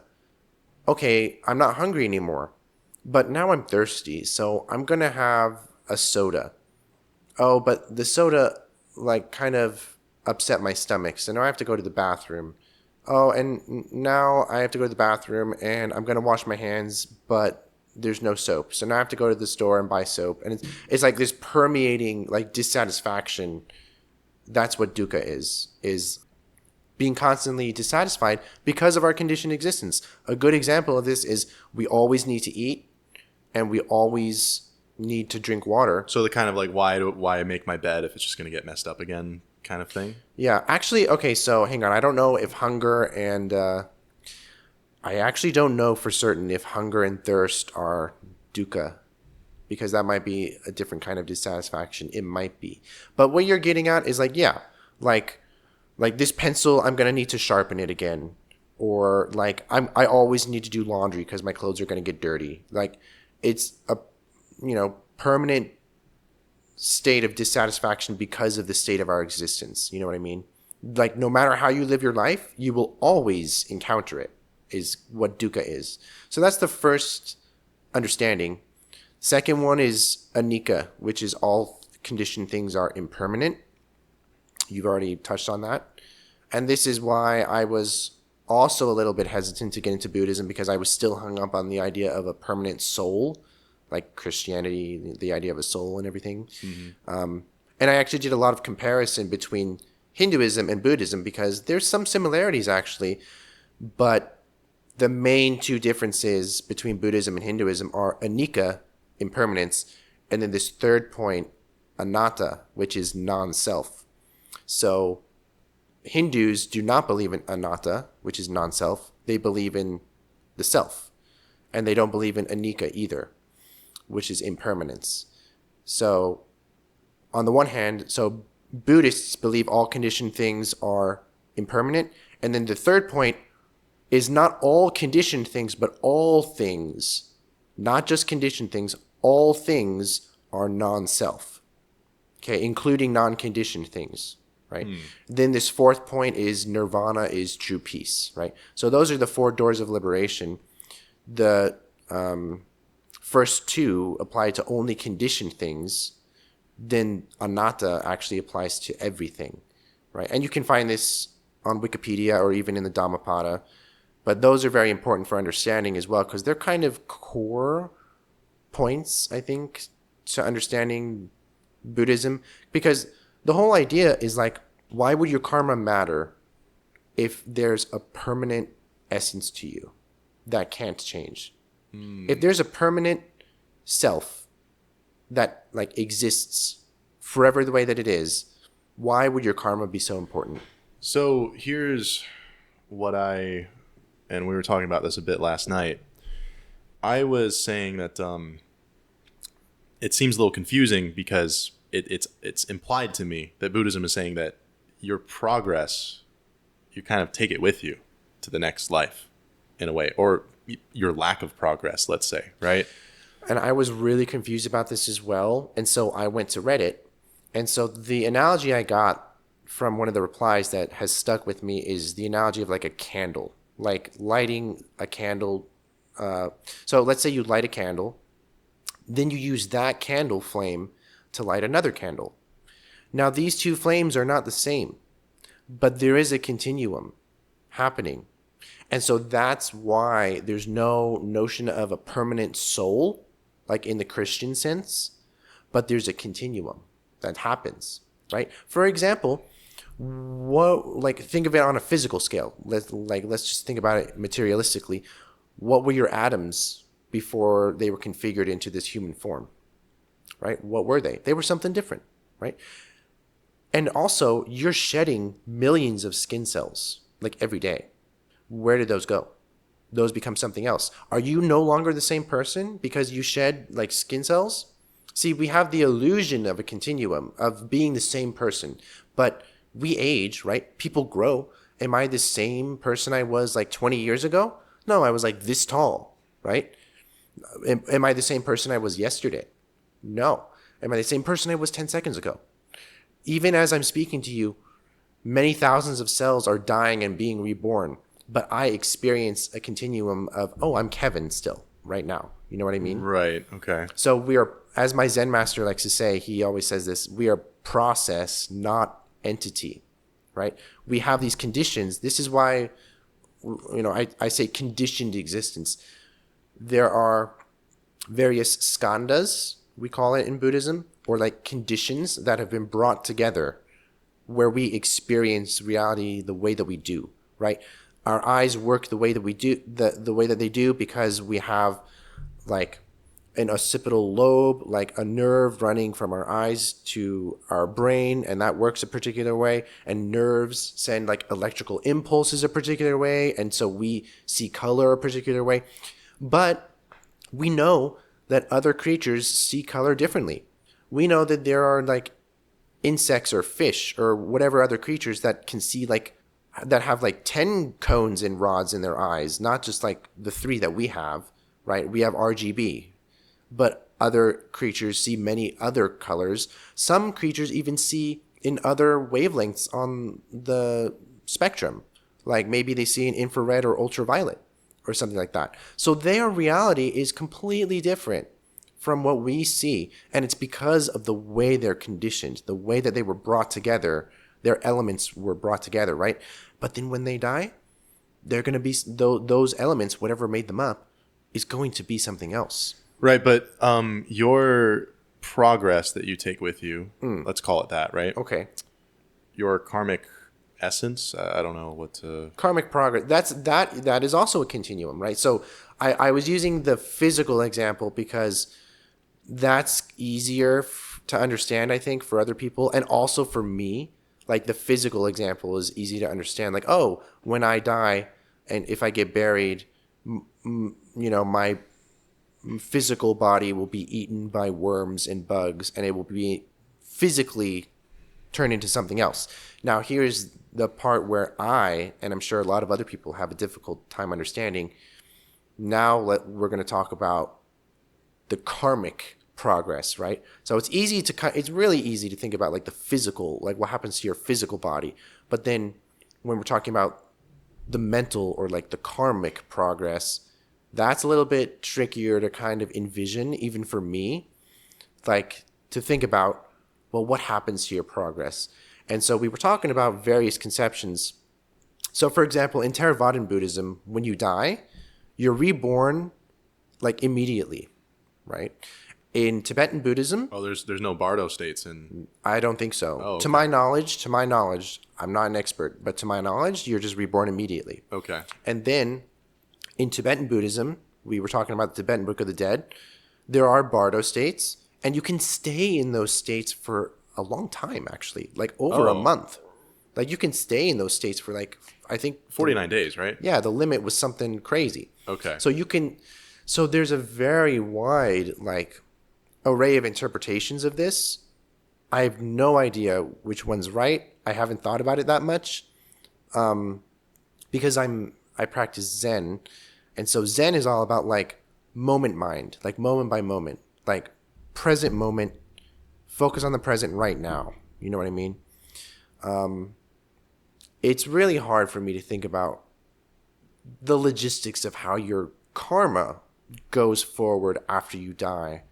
And this might just be a point in Buddhism where like I don't understand it yet, but that's okay to me, because you don't need to understand everything in Buddhism, I think, to be a good Buddhist. Like you do what you can, and you trust that you've done right, and if you know in your heart that you've done right, that's all you can do. I will say that from what I can tell, if you are unsure if your consciousness is growing, a good way to assess that is basically just like how much has your empathy like genuinely increased, and not just the parts of your empathy that say that like, well, I care about people, but I don't care about people who don't have empathy. So, that's still selective. It's like if you're really growing your consciousness, you'll get to points where like nothing is really personal anymore. And I'm not saying that I'm, fully there or whatever. I'm not even speaking like that I know because I'm so conscious or whatever. I'm just saying it seems to be that in all of these religions, it points to the idea that even Christ was like, forgive them, Father, for they know not what they do. He wasn't saying like, forgive the ones that vibe with us. Yeah. But like, fuck those other guys that are... there's a scripture in Buddhism where, actually I think there's a couple, where there's a murderer who encounters the Buddha when he's like walking down a road or whatever. And this murderer demands the Buddha to like stop where he is, because he's like going to kill him. And the Buddha just says to him, I have stopped. Now you have to stop. Right? And then the Buddha just like walks past him, and the guy says, no, you have to stop. And the Buddha says, I have stopped forever. You have to stop. And then it's said, the story goes that guy became enlightened or after that. So that's another reason I liked Buddhism. Anybody can become enlightened. Even murderers, even people who have done horrible, horrible things can become enlightened. Everybody has the capacity to reach enlightenment. Whereas compare this to Christianity or something where even something so much as not believing in God, you can be a good person all your life otherwise, but if you don't believe in God, you go to hell. That's something that I didn't vibe with in Christianity. Whereas in Buddhism, number one, I like the idea that salvation is up to you, not some external judger, right? Or judge, whatever. And number two, anybody can do it. No matter what you've done in the past, anybody can do it. That's what I liked about it. It truly is universal compassion, like you were talking about, how it's not selective, right? And I think if there's one particular deity or bodhisattva rather that I particularly like in Buddhism, it's Avalokiteshvara, who is the bodhisattva of compassion, universal compassion. That's what I like. Mm-hmm. I like extending compassion. There's actually a kind of meditation called metta, which means loving kindness. And this is a particular method of meditation where you're meditating and first you imagine extending goodwill towards people close to you that you like. Okay? Then you imagine extending goodwill towards like your broader extended community, like people maybe on the periphery. Then you imagine extending goodwill towards strangers whom you've never met. And then, this is the hard part where people can't accept it. You imagine extending goodwill towards people that you hate, right? Not that you hate, but people that don't like you. Oh, okay, or people who have done wrong to you. Or even people who have done wrong to others. Yeah. And then you imagine extending goodwill to even the most heinous people that have ever existed. Oh, yes. Right? Yeah, okay. Yeah. And so you just keep, you expand your compassion muscle towards everybody. And that's what I really, really like about Buddhism. That doesn't mean that we need a society where we just let people exploit compassion, right? No. It's like you can throw someone in jail, but still understand that it's a tragedy that they are the way that they are, but it is not personal. Like they didn't really, I mean, are they metaphysically responsible? I would say no, because of the fact that every single heinous thing that is done is due to a lack of consciousness. It is not due to consciousness. If someone were truly conscious of what they were doing, that they would not do something heinous because... See, in Buddhism, it's ignorance. I think that's similar. Right, yeah. In Buddhism, people do wrong things because of their ignorance. Yeah, it's if someone is hateful, we want to believe that it's like they just are intrinsically fucked up or that they deserve to be sent to something. But at the end of the day, yes, some people are born into circumstances that probably easier lead them into a path of hate. But even somebody who's born in like a normal childhood and everything, and then they end up growing up and becoming some sort of a radicalist that goes and shoots up a school, even then, it's like, yeah, take steps, I guess, to make sure societally that these things happen less. But laws and established doctrine and trying to force these things from happening are there to control unconscious people. The problems all go away if everyone is more conscious, of course, but we don't live in that reality. So we still need laws and we still need infrastructure. And like what you were saying, you can't force people to become more conscious. It has to. Yeah, you can't do that either. You have to do the inner work.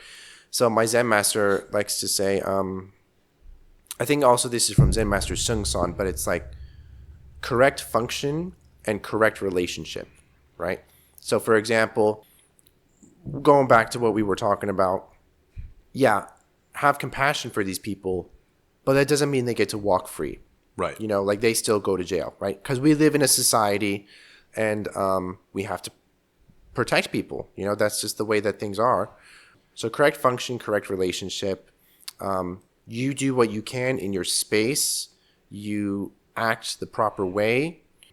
Yeah, just correct function, correct relationship. Yeah. It's like you don't get mad at an animal if it tries to kill you, if it does something immoral, because of the fact that animals just aren't they're instinct. They're unconscious. They do not possess sentience like we do, and so I look at it the same way. Everybody is varying levels of conscious and unconscious. Everybody has varying levels of animal in them, and I would say that every single thing that is done that is heinous or that is evil is really just because of the fact that they still have an animal part in them. But you don't get angry at animals for doing the things that they do. That brings up a good point. I don't often talk about this. I don't even know if you know it. I'll briefly touch on it, but like, for example, so I'm living with my dad and stepmom and my brother right now, Up until recently, I was also living with my stepmom's sister was also in the house, right? Okay. And I don't want to talk ill of her because, hey, I took 10 precepts recently. I vowed not to talk about the faults of others. But to put it briefly, she is not mentally well, like at all. And she would do things to me that I would kind of get really offended by. She's just done some stuff that is like kind of concerning. And I always have to remember, like, she's not mentally well. And that's how I have to justify what she's doing. You know what I mean? Yeah, and I would say that that's the case with anybody who does anything that's... as consciousness grows, it's like some sort of weird mathematical fact that you just become more empathetic. And so when people do things that go against that, it's just due to a lack of consciousness. People think that we don't judge animals for being evil. Sometimes people have this weird noble savage thing where they think like animals are actually like morally perfect. Nature is not moral. Nature is a mixture of what we would call moral and immoral because it doesn't play by the rules of what we have. I think isn't nature mostly about instinct? Like the pure animal realm is just purely instinct. Like if I'm a tiger and I eat a gazelle, it's nothing personal. I'm just starving. So instinct, as a tiger or whatever. Instinct is both good and evil. It is both of these things constantly going on. The duality has not been identified. It has not been set yet. The introduction of consciousness is where you now have the knowledge of good and evil. And so you think it's both good and evil, or would it rather be neither good nor evil? Well, we would call it both because when we look at nature and we think like, oh, look, there are beautiful things. Look at these swans that are, mating for life or whatever. But then we could look and be like, well, look at the lion who, when he takes over the pride, kills all of the young. I see. And we would look at that and be like, well, that's good and that's evil. Not from their own perspective, but when we look back on it, we could find things that we would identify as good and evil. I see. I guess I just have a different opinion because I personally would say it's neither good nor evil. Because I guess that's like my Zen perspective, like where I try to perceive the moment just as it is without putting my own opinion onto something. So like when I see something like nature, I'm like, well, that's nature. Like I don't try to ascribe good or evil onto it. But I think I'm not saying intrinsically. Like I'm not saying that there is any like metaphysically that these things are good and evil. It's just they are of a more primitive state such that good and evil has not come into existence yet. Yeah. So, but I'm saying that we now that we have identified the duality of good and evil, now we could project those ideas onto animals and say like, I think the error that people make is they project the idea that nature is all good, but nature is not all good. There are plenty of things that we would call evil that animals do, that nature does. And so that is why returning to nature cannot be enlightenment. Like disassociating and kind of bleeding yourself back into the unconscious, back into where we were before consciousness came in, cannot be enlightenment. Because there is no empathy anymore if you regress. Well, I think we should clarify a little bit because I think that, so for example, humans, I think, are a part of nature. Right, but I think when you're saying nature, you're meaning like the animal realm. I mean more pre-consciousness. Yes, yeah. I agree with that. Then, yeah. So I do agree that regressing into a less empathetic state is not beneficial. And I would say it's necessarily less empathetic because of the fact that you're regressing back to a time where the more that you regress back into the realm of instinct, the more that the ideas of good and evil just bleed together once again. The more that the duality ends up. So it's weird. It's sort of like if you look at pre-consciousness as like this primal, total instinctual state, and then you look at enlightenment as maybe like post whatever we are, and we're in the middle, right? If you think of it that way, it is weird because it's as though the two were once the same, I guess, good and evil, if you want to call it that. Then they're split into a duality, and then by the time you get to enlightenment, they're the same again, but they're different though. That's right, but the only difference is that when you reach enlightenment, you recognize good and evil for what they are, whereas before consciousness, you don't even have a conception. Yes, you are ignorant of it. Yeah. And so I would say that the difference is that one of them is simply because a lack of knowledge of the fact that they even exist. The other one is that you've ascended above the two. So one is below, one is now they're identified, and then the higher one is that they now come back together again because you've built a higher like structure. Like a diamond going. Yeah, you've created a higher structure through which now you've undergone the tension, but now you have something that now basically shows that the duality was insufficient. Well, the duality was an illusion to begin with. Yeah, that it was. You go from having no knowledge of good and evil to conceptualizing good and evil, but this itself is insufficient because it's an illusion. But it's the best we've got so far, right? We go from having no idea about it to, okay, we have this idea, here's good and here's evil. But really, so we're forming this dichotomy, but that too itself is primitive. And so then when you reach enlightenment, they converge again, and you understand that good and evil were never really a thing to begin with, going back to where you were, except now you have knowledge of it. You know what I mean? Yeah, I imagine it probably sounds confusing to the audience. I just wish that there was some way that I could explain it better, because of what I was saying of the fact that empathy increases. So people would be like, well, it sounds like you've learned how to choose good over evil. But I suppose like morality in and of itself, it seems quite clear to me that if somebody becomes obsessed with morality, they stop growing. The idea of being able to recognize that evil is not evil, it is simply just a ignorance, like you were saying, or a lack of consciousness. What that means is that you are understanding that evil, what we were calling evil, does exist in all of us. You're not better than somebody else because of the fact that they seem evil. No, and that we all kind of have to, the same way that a person, when I was talking earlier about the idea of sin and the Christian mistake, or especially the Islamic mistake, is to have the sinful thoughts and be like, well, that's not from me. Mm-hmm. Those aren't my thoughts. Those are from the devil. Those are from the jinn or whatever.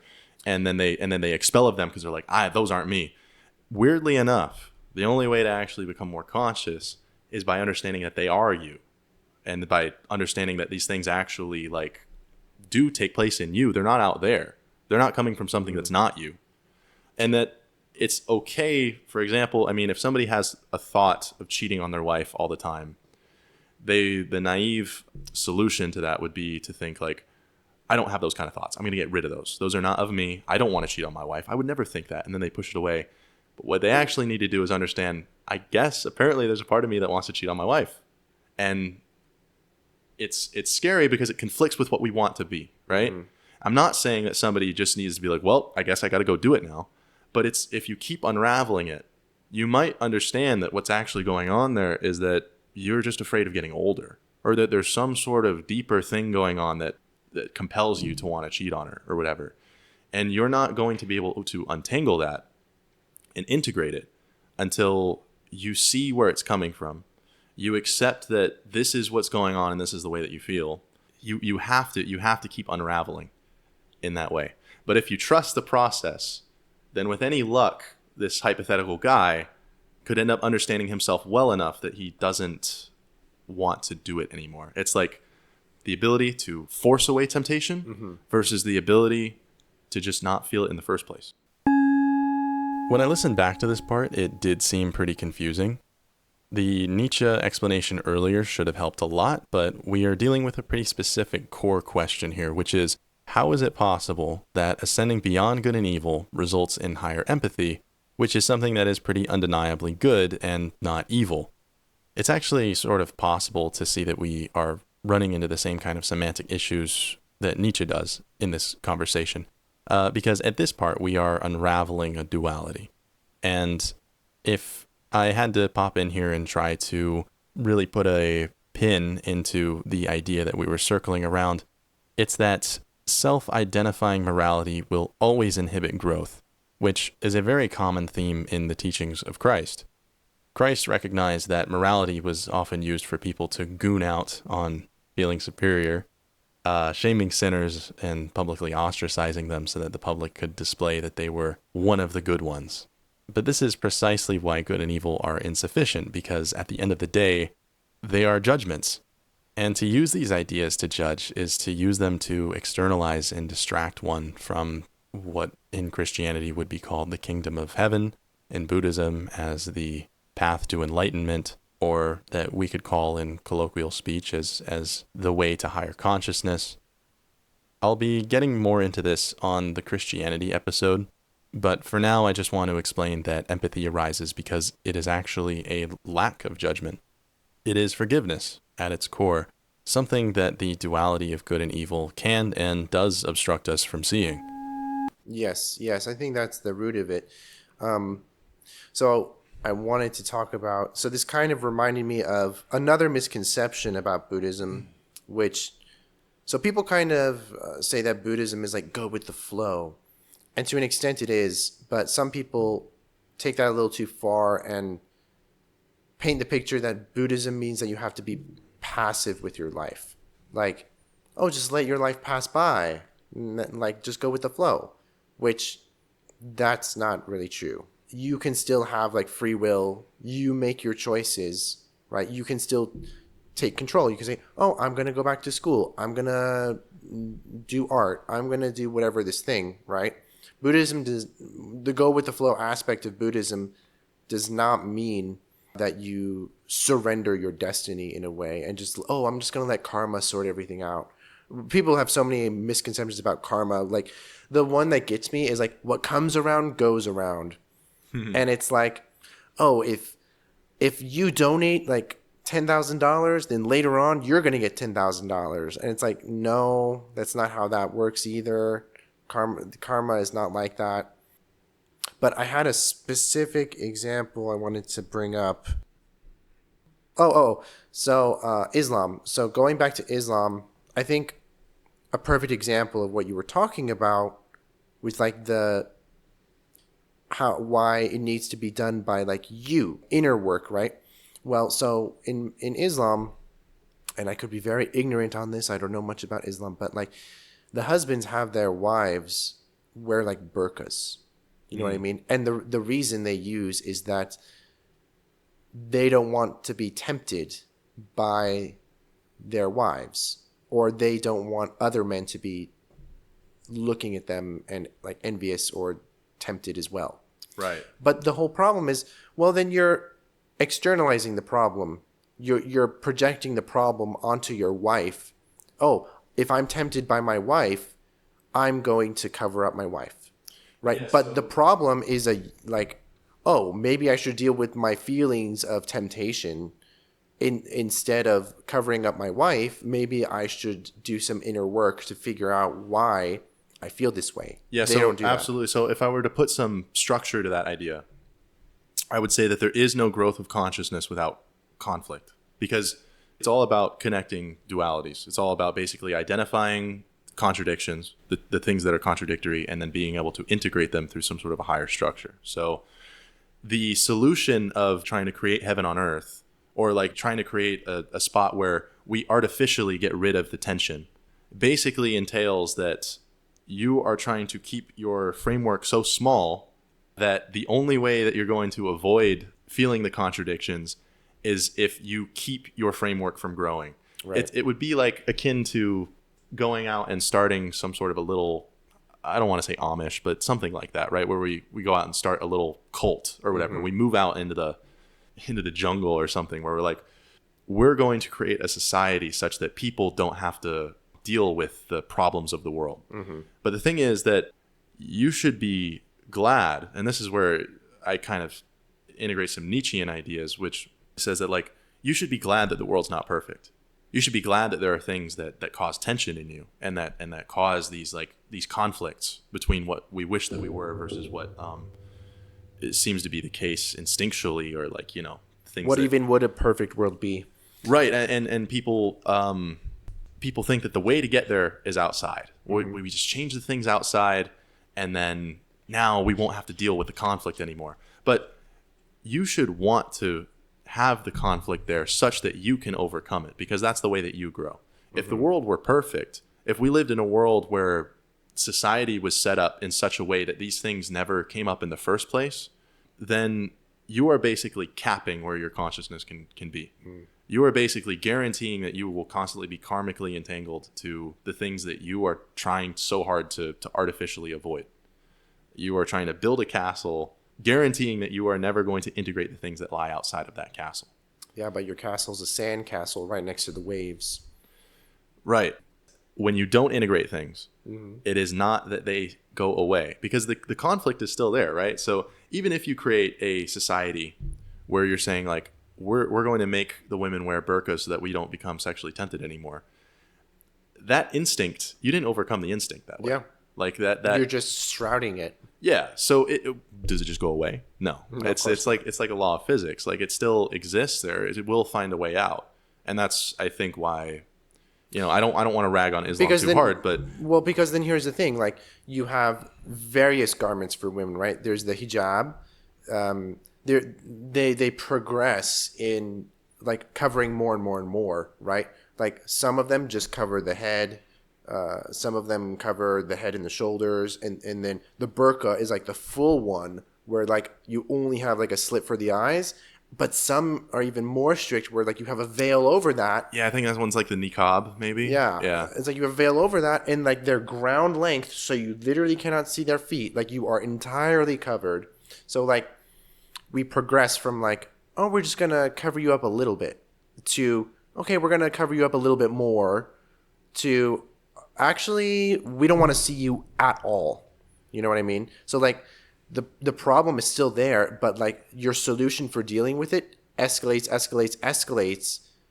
And even then, when you have this fully covered woman, the problem is still there. And now you guarantee that whatever that repressed energy is you're going to guarantee that you're going to find it somewhere out in the world now. Yeah. Because you never identified it here, you got rid of somewhere to start projecting it immediately in front of you. Mm-hmm. Now it's going to take some form of something, let's say, you know, viewing the West as evil, right? As degenerate. Or even criticizing other women. Like, let's say you have your wife, she's completely covered.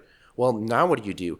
Well, now that husband might go out in the streets, he'll see a woman that's less covered and criticize her and be like, you should cover up more, right? That happens. I mean, I can't speak for all Muslims, obviously, but in like Muslim countries, it's pretty common for men to criticize the women like, oh, you haven't covered up enough. You should cover up more. And they'll do that to like any women that they come across, because like they have that in their mind still that, oh, this is a problem and we need to cover up women, right? But the problem was never with women to begin with. You know what I mean? And of course, there is a bit of reality there that we do need to accept, that people have instincts and whatever. And of course, no one is going to immediately become so conscious that they no longer have sexual impulses like in a day. But it doesn't matter. What matters is that you're just on the right track.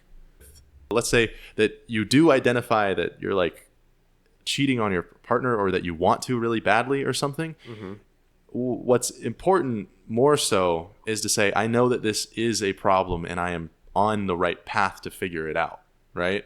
That is better overall than just being a person who pushes that away all the time. And on paper, it's like, well, look, I never have done it. I've never, you know. It would be better to even like get a divorce rather than stay married with those torturous thoughts, I think. Right. You know what I mean? Like, because if you recognize, that's the point where you recognize this is a problem, those thoughts are not going to go away by themselves.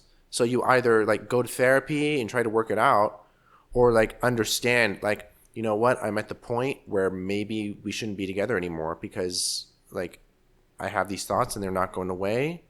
Maybe, Yeah. and you deserve better treatment. I don't want to treat you poorly. Exactly, So maybe separate. So what that guy should be thinking is like, okay, it looks like this is going to take a while. And that's honest. It's naive to be like, okay, I've identified it, now I've gotten rid of it. You usually have to accept these things are going to take some time. And so if you know that you're not going to be able to overcome that for a while, then yeah, the right choice is to tell them, look, I can't get rid of this right now. And so I think that we should break up because you deserve somebody who's probably at a higher stage than I am. But I need to figure this out. I'm not going to go into a path believing that I'm just going to be this way forever. You should still want to grow. You should still identify that means something is not quite right in you. But that it's going to take a while. And so you try to minimize the amount of hurt that you're bringing on other people in your journey or whatever. And yeah, I don't know. You were talking about therapy. The issue that I have with Western therapy and cognitive behavioral therapy is that it is more about reducing the symptoms than it is about the long game of understanding, well, what is really going on here and what is the long-term path as far as... I mean, I don't know much about therapy, but I mean, I just said that because like the goal should be like solution oriented rather than what you were talking about, which is like just shoving the problem deep down inside and now it'll never bubble up again, It will, yeah. It absolutely always will. Yeah. And so I think the last topic I wanted to talk about here was downstream control versus inner capacity in Western society. Yeah. Or really all society. Okay, so, and this is already something we've been talking about quite a bit, which is downstream control is change of legislation, change of rules, change of structure, looking outward and saying, well, we need to do this as a society so people stop doing this. And inner capacity is more about a promotion of teaching people to not want to do it in the first place. Right. I have some examples of this. Okay, I have like a good... I have a pretty intuitive example, I think, but let's hear what you got to say first. So one example that I recently heard about is there was a Louisiana bill that passed where the schools now have to display, public schools, by the way, now have to display a poster-sized version of the Ten Commandments in every classroom. And I saw something on Reddit. I mean, Reddit's not the best source, obviously, but it was a news clip. Texas is also trying to do the same thing right now. And so we have these Christians trying to do, I guess what you were talking about, the downstream control, which is they're trying to get into the government, get into the schools, implement these rules so that their views can be implemented from the top down. Yeah, so very symmetrical to the Sharia law that we were... Yes. Yeah, I mean, I wouldn't... Sharia law, I think, is a little bit different because Sharia law is literally like there are courts and then there are Sharia courts. Like it's a separate kind of thing. We're not there yet, thankfully. We still have separation of church and state for the time being.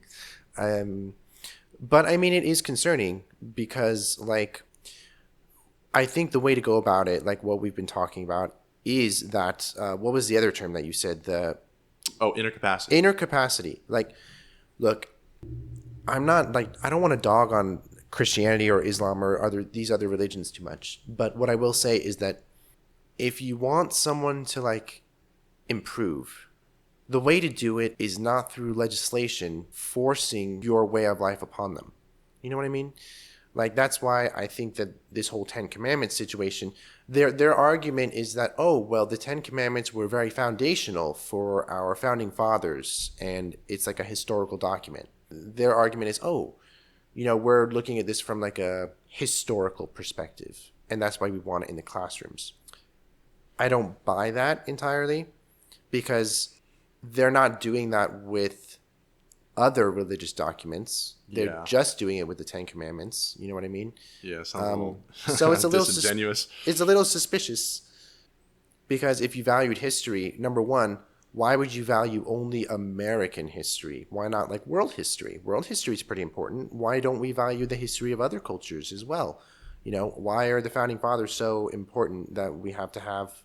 I mean, the Constitution is one thing. Like, okay, let's put up the Constitution in every classroom. That's fine because that's an actual like historical document. But the Ten Commandments, I mean, now we're getting into literally the part of the Constitution where it says the government shall not establish a religion into the public or whatever. I don't know the exact phrasing. So, I mean, that's a little concerning. And I think that that is an example of this downstream control. I don't know if there's any other ones going on right now. So here's an example I'll give that kind of takes out the any sort of morality from, or any sort of maybe imagined morality in the situation between downstream control and inner capacity. So let's just take something like the obesity problem. Okay. Right? Downstream control says that in order to fix the obesity problem, we would need to come up with laws that prevent fast food from being able to become more addicting, or that we come up with laws that need to make people more aware or whatever of how bad it is. Or in its extreme, you would outlaw the food completely. You would make it like illegal for people to be fat or something. I mean, those would be all downstream control options. We already do something like that because in our healthcare system, if you have a pre-existing condition, you pay more money for your treatment. Like if you're obese, that's a pre-existing condition, for example. Right. And so inner capacity would be saying that every vice, people's vices, are at the end of the day caused by some sort of inner turmoil that they are having trouble resolving. That is why people become addicted to things. Of course, things are chemically addictive. People will make the argument of like, well, it's because of dopamine. But why that specific vice, right? Why is it that the same chemical compound can overtake someone's life entirely, yet for other people it doesn't? And I would say that the reason for that is because there is a psychological element. I would say at the end of the day, that's really what's causing the addiction. And so the inner capacity solution to the obesity problem would be saying, okay, if the reason why people are eating this food in the first place, becoming addicted to it in the first place, it is because of, I guess what we call in Buddhism, some sort of karmic entanglement to something that is, they are seeking like relief through food. Yes, I agree. So I have a lot of things to say about that. You brought up quite a few points. So I will say, I think it begins with education first, like the dangers of addiction, whatever it is. Because here's the crux of the issue. If it's not obesity, like let's say we outlaw McDonald's or whatever, or outlaw whatever food, as absurd as it sounds, whatever. That's not going to matter because they're going to turn to something else to get addicted to. They're going to turn to cigarettes. They're going to turn to porn. They're going to turn to some other mechanism. Like when you're in that state of mind, whatever you happen to choose is just like happenstance. You know what I mean? It's just a circumstance that you happened to choose food to become addicted to.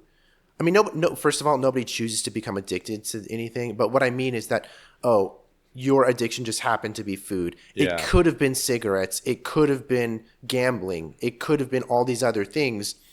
Because at the end of the day, when you're in that frame of mind, when you are looking for an escape, you're going to find a way to escape. It doesn't matter what the vehicle is or what the vessel is that you choose. You will find a way to escape, and that's how you cope with life. That's how you cope with your suffering. And so I think that, as you mentioned, some people are better at coping with their life suffering than others. And some people, the reason some people are more resistant to addiction, at least in part, is not just that they have like a stronger will, but they're better able to integrate their life suffering. What's the way I want to put this? Yeah, the way I see it is that the more contradictions you have, beckoning your attention to kind of emotionally put out those fires or like that energy that gets built up, the less of that you have to do all the time. The more bandwidth is freed up for you to contribute to conscious effort of things. So it takes a conscious effort to force something out of your mind. If you have to do that all the time, then you're basically guaranteeing that your consciousness is capped at a certain level. the amount of free will that you have is not this immutable, infinite, it's not this infinite bank account. You have an amount that you can spend. And the more of these inner contradictions, the more of these inner psychological tensions and turmoils going on, the more of your bank account, the more of your daily allowance is being spent on managing those such that you can still just be functional. But if you do the hard work of taking care of it once and for all, then you've forever freed up bandwidth that you can now put into other things. Yeah. And this is why I kind of think that it all starts with education first, like not forcing your view on other people. This is why I kind of have an issue with proselytizing, like Jehovah's Witnesses or Mormons, like going door to door. Have you heard of our Lord and Savior Jesus Christ? And I tried to speak with my brother about this idea and why I don't like the notion of proselytizing, because while I believe that the solution lies in education, I don't believe it lies in proselytizing. Like, for example, if people have questions about Buddhism, like you or my other friends, they come to me, they ask questions, and I'll answer them. But I'm not here preaching to you, like saying, Jack, you really should convert to Buddhism. Well, I think that, like I said, all that religion is illustrations of the divine drama. I mean, that doesn't mean that the doctrine is necessarily all correct, but it is always illustrating a journey of people attempting to grow their consciousness. So it's the attempt that matters. Well, yeah. So as long as you understand the fact that religion is kind of just showing the experiences of people through history attempting to grow their consciousness, and that you're not necessarily meant to take every single thing completely literally. That's why if there are contradictions, it's like you're looking like, what? How am I supposed to? Yeah, because I was just about to say, like, wouldn't you say that there are many religions that contradict each other? Like, I brought up Buddhism and Hinduism earlier, but also Buddhism and Christianity, Buddhism and Islam, or like Islam and Christianity, or like, take any two religions, there's contradictions between them. I think at the end of the day, it's best if you find one religion or like one philosophy, whatever, it's one of those things that works for you, and pursue it wholeheartedly. Because I don't necessarily think there's a benefit in splitting your attention between all the religions. I suppose it's the same way that you can learn from mistakes as well. So when I say the divine drama, I'm not saying that every single religion is like just like doesn't miss, like they're 100% hit rate every time, like completely factual, Okay. What I'm saying is that even if one makes some sort of a tragic misstep or something, you can still learn from that based on the fact that it's just an illustration of like the journey of a person or a group of people.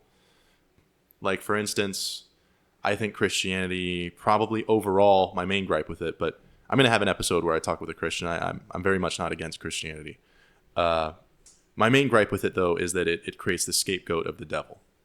And I think that gets in the way of growth or whatever. So somebody would say, like, well, how do you think Christianity can help you grow then?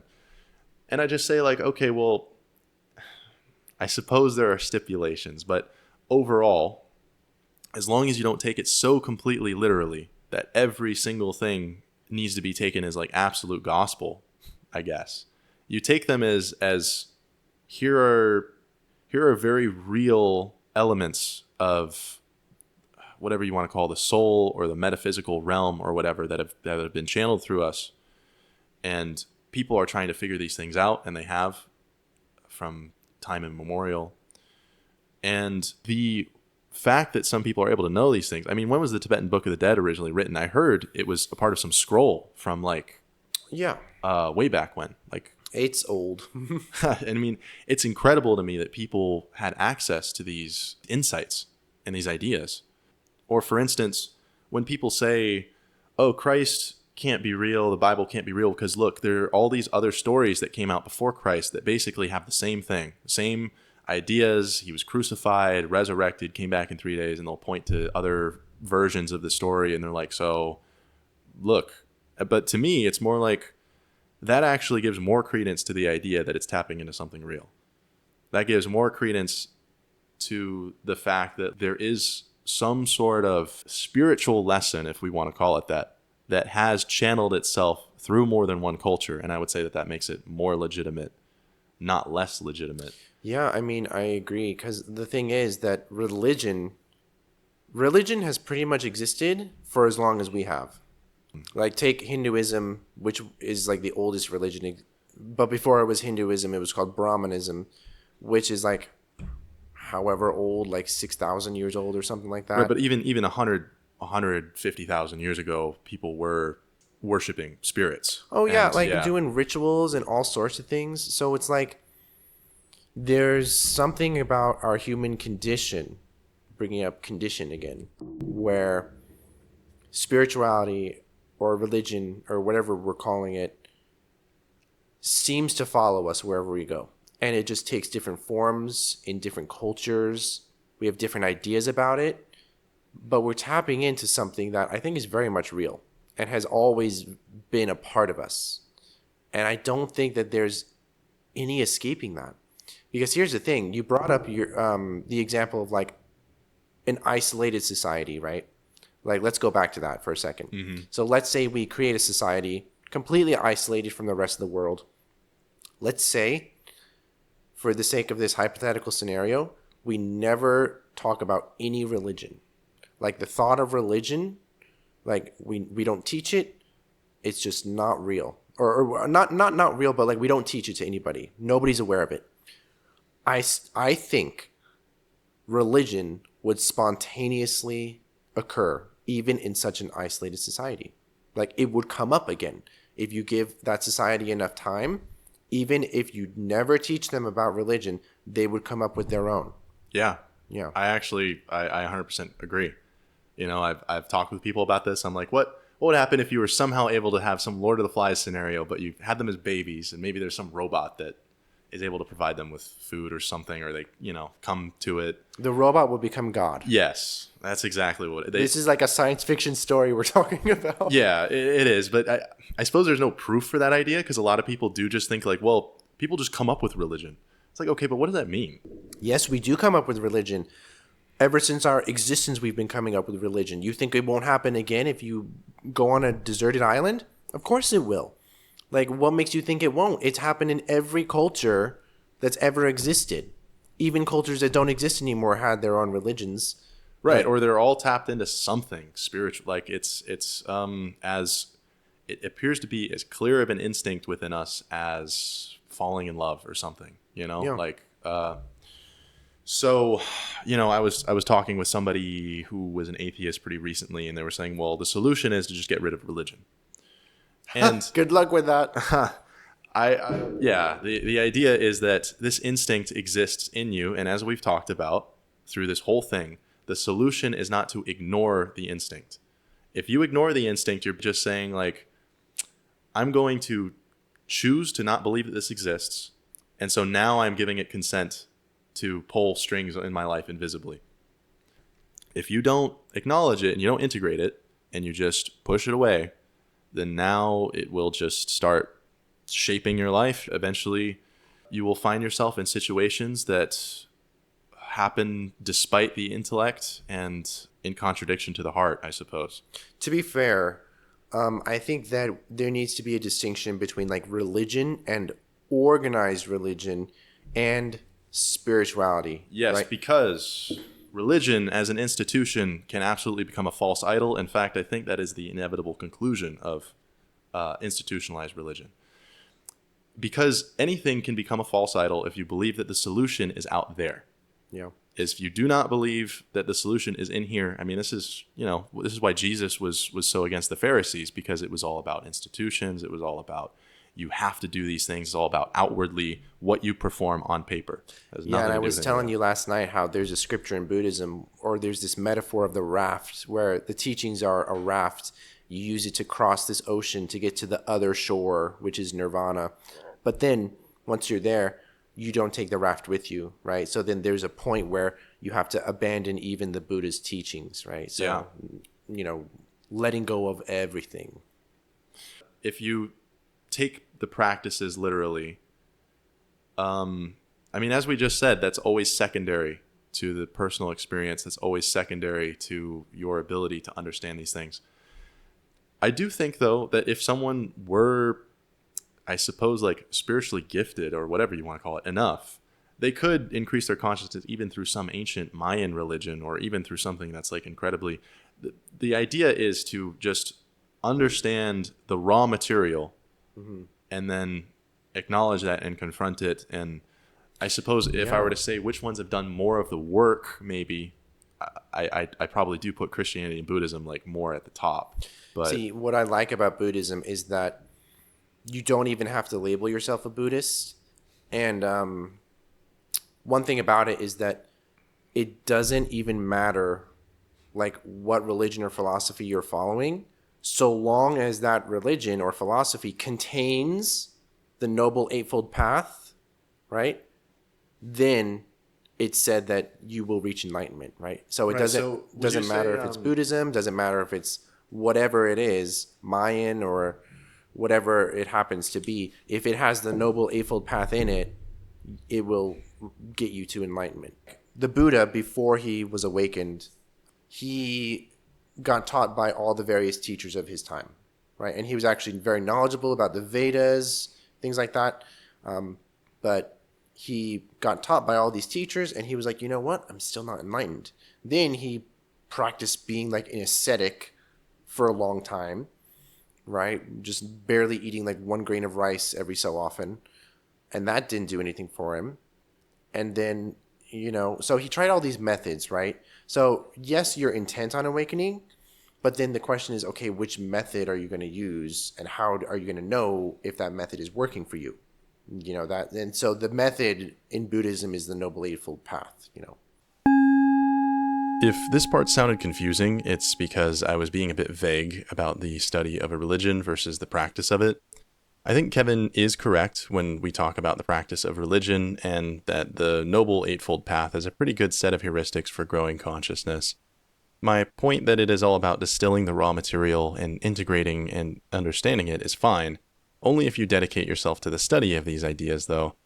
And doing it through Mayan religion exclusively would be like needing to invent physics from the ground up. I hope this makes sense, because here we can really gain a little more dimensionality for what I mean by psychic truth. It's not that we are trying to refine subjective ideas where there are multiple truths, but that we are actually trying to find what exists in this space that is actually true. And so Christianity and Buddhism would then be two of the more advanced models that have been developed in the religious sphere, at least in my opinion. Of course, I do think that these are both quite insufficient, and that as we get into the future and explore this space, the formalization will allow us to see these things unprecedentedly clearly. But still, an understanding of religion is necessary because it has done a lot of work in gathering and sorting the raw material.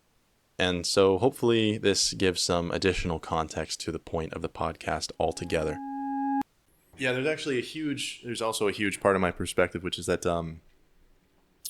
you cannot be a materialist and become more conscious. I think that you necessarily have to understand that these things are not purely just symbolic. Like, it is fair to think of them symbolically. Maybe that'll help. But you have to actually acknowledge the reality, the psychic reality. Mm-hmm. We did it, guys. Yeah. The psychic reality of these things being real. So when I talk about these vices and these addictions and whatever, we're talking about, like I said, things that cannot be explained by science. The phenomenon of seeing the color red, the phenomenon of feeling in love, you cannot understand these things through simply understanding the science behind them, through understanding like the mechanics or materially how they occur. You need to think of these things in, I suppose, a spiritual way, or whatever you want to call what lies beyond the physical.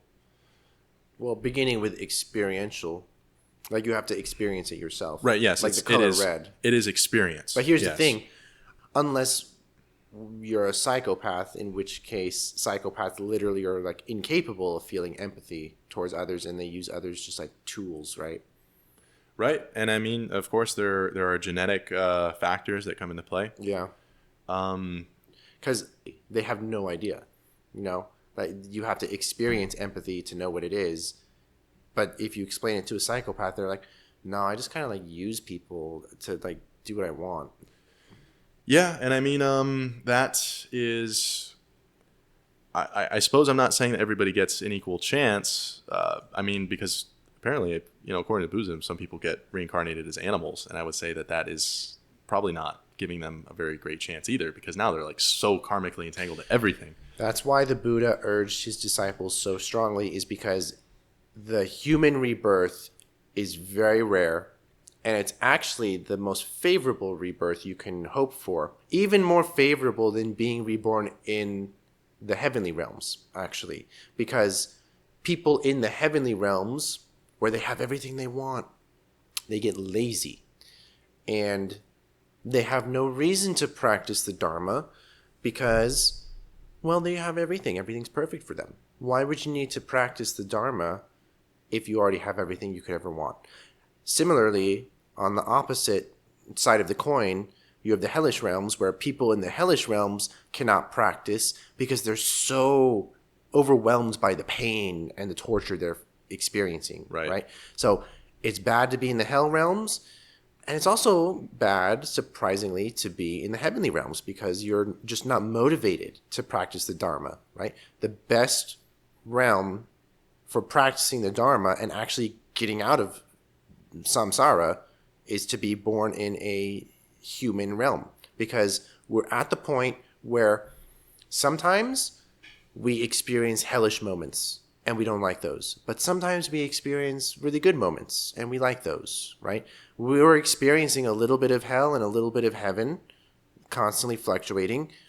And so we get to understand better than anybody, Dualities, the bad stuff and the good stuff. We understand both of it. You know what I mean? And so with that understanding comes the wisdom of, if we don't practice, this is all we're just going to keep experiencing, up and down, up and down, up and down, up and down. And that's how it's just going to keep going forever unless we do something about it, Right. Just kind of getting thrown around by the cosmic waves or whatever. By our karma. And that's the thing about karma, is that karma's not fair. The thing about karma, there's no such thing as fairness. It is what it is. Yeah. And that's why you have to, like, it's not about fairness. It's not about judgment. It is what it is. That's just reality. Like, accepting the reality, here's what's happening to you now, right? And the sooner you understand it, the sooner you'll do something about it, hopefully, to get out of it. So yes, people are, in Buddhism, people might be reborn in the animal realms or whatever realm they happen to be reborn into, and maybe it's not the human realm, and maybe they'll have a harder time getting out of that. Once you're in a realm that's not as fortunate, it can be really, really hard to get out of that. Interestingly, there are some ways for animals to move up in Buddhism. It's said that's an interesting concept for sure. It's said that, like, if an animal so much as like sees like a statue of the Buddha, they will move up. Or like if they listen to like a Dharma talk, if they overhear like a Dharma talk, they will move up. Wow, that's a little superstitious, I would say. Which, I mean, to be fair, I'm not so sure how I feel about that. But on one level, it makes sense. Because like when I was in Japan and I went to the temples, now granted, I'm a little bit biased because I myself am Buddhist, right? But when I would go to the temples and when I would look at these like enormous statues of the Buddha, like I would feel like overwhelming peace in that moment. Like all my problems just like melted away. It was like euphoric even. Like pure bliss. I would just like look at these statues. I would stand there for like minutes just like looking at it. And so on the one hand, I kind of understand like that's possible for me, a human. Is it possible for animals? Maybe. Okay. I mean, who knows? I can't comprehend what the animal consciousness is like. But if it's possible for me, maybe it's possible for something else. Yes. So here's actually how I would summarize it. The reason why you cannot be a materialist and grow your consciousness, in my opinion, or at least why you can't indefinitely do it, right? I mean, a broken clock is right twice a day or whatever. But is because of the fact that if you are a materialist, you believe that all that is real is out here. And that Right. will get in the way eventually. You are going to hit a wall because you believe you're karmically entangled to the idea, if I'm going to use the Buddhist lingo, you're karmically entangled to thinking that this is all that there is, And Actually, yes. So to bring up another point, there's a set of dichotomies that the Buddha said is explicitly wrong. So I believe the dichotomies he mentioned were eternalism and like nihilism, like the universe lasts forever, or like it will eventually end, or something like that. Oh goodness, what were they? There's like a set of dichotomies where I'm not sure if like materialism was part of one of them, but it might be something worth looking into. I know like eternalism and nihilism maybe is one of them. There's like a set of dichotomies, maybe 3 sets, where he says like both of these are wrong. Oh, But interesting. yeah, I was gonna bring up the dichotomy of denial and acceptance as well. But okay. yeah. It was just to give it a quick. There are arguments to be made that denial is strength because it causes you to always want to change reality. It says like if you're never satisfied about things, it pushes you to invent things. It pushes you to create things. It pushes you to and then there's the argument that acceptance is weakness because you are going to get pushed around by everybody. You're making yourself extremely exploitable. You are never creating the friction to change things. And a lot What's of people wrong with that, interpret though? Nietzsche. Yeah, I'm about to say both of these are wrong, but I'm going to list the other one too. The other one, which is going to probably speak more to you, there are plenty of people where the first one speaks to them, where they say like, of course, yeah, I mean like, if you accept this horrible world, then you are just going to allow more powerful people to always take control of you. You're always going to, and so the other misinterpretation is that denial is weakness because of the fact that it's like escapism. So we could say that denial is like somebody who becomes addicted to video games or becomes addicted to a fantasy or does not want to accept life. I mean, you could say that that's denial is weakness and acceptance is strength, because acceptance means that you are not just like down in the dumps all the time about what you can't change and that you don't have to escape. You have accepted the circumstances. Both of these are wrong. Both of these are incorrect when you take them to their extreme. Yeah. And I mean, the weird thing is that both of these are legitimate with their own priors. If somebody makes a logical argument, given the priors of either one, they're completely logically consistent. And that's actually the way that opposites work a lot of the time, that opposite perspectives work. But as I was saying mathematically before, it is impossible to know if a framework is too small by only using its internal set of axioms. Right. If you only play by its own rules. Yes. If it only plays by its own rules, then of course it can be completely internally consistent. However, I mean, clearly these two are in clash to each other, and they both carry a lot of truth to them. The higher structure. The middle way. Yes, the higher structure is Because you can accept that the world is terrible and still want to change it. yes. You know? Yes. So in fact, in order to change things, you have to accept a lot of how it is, right? You have to accept, first of all, that there are some things that will never change. Right.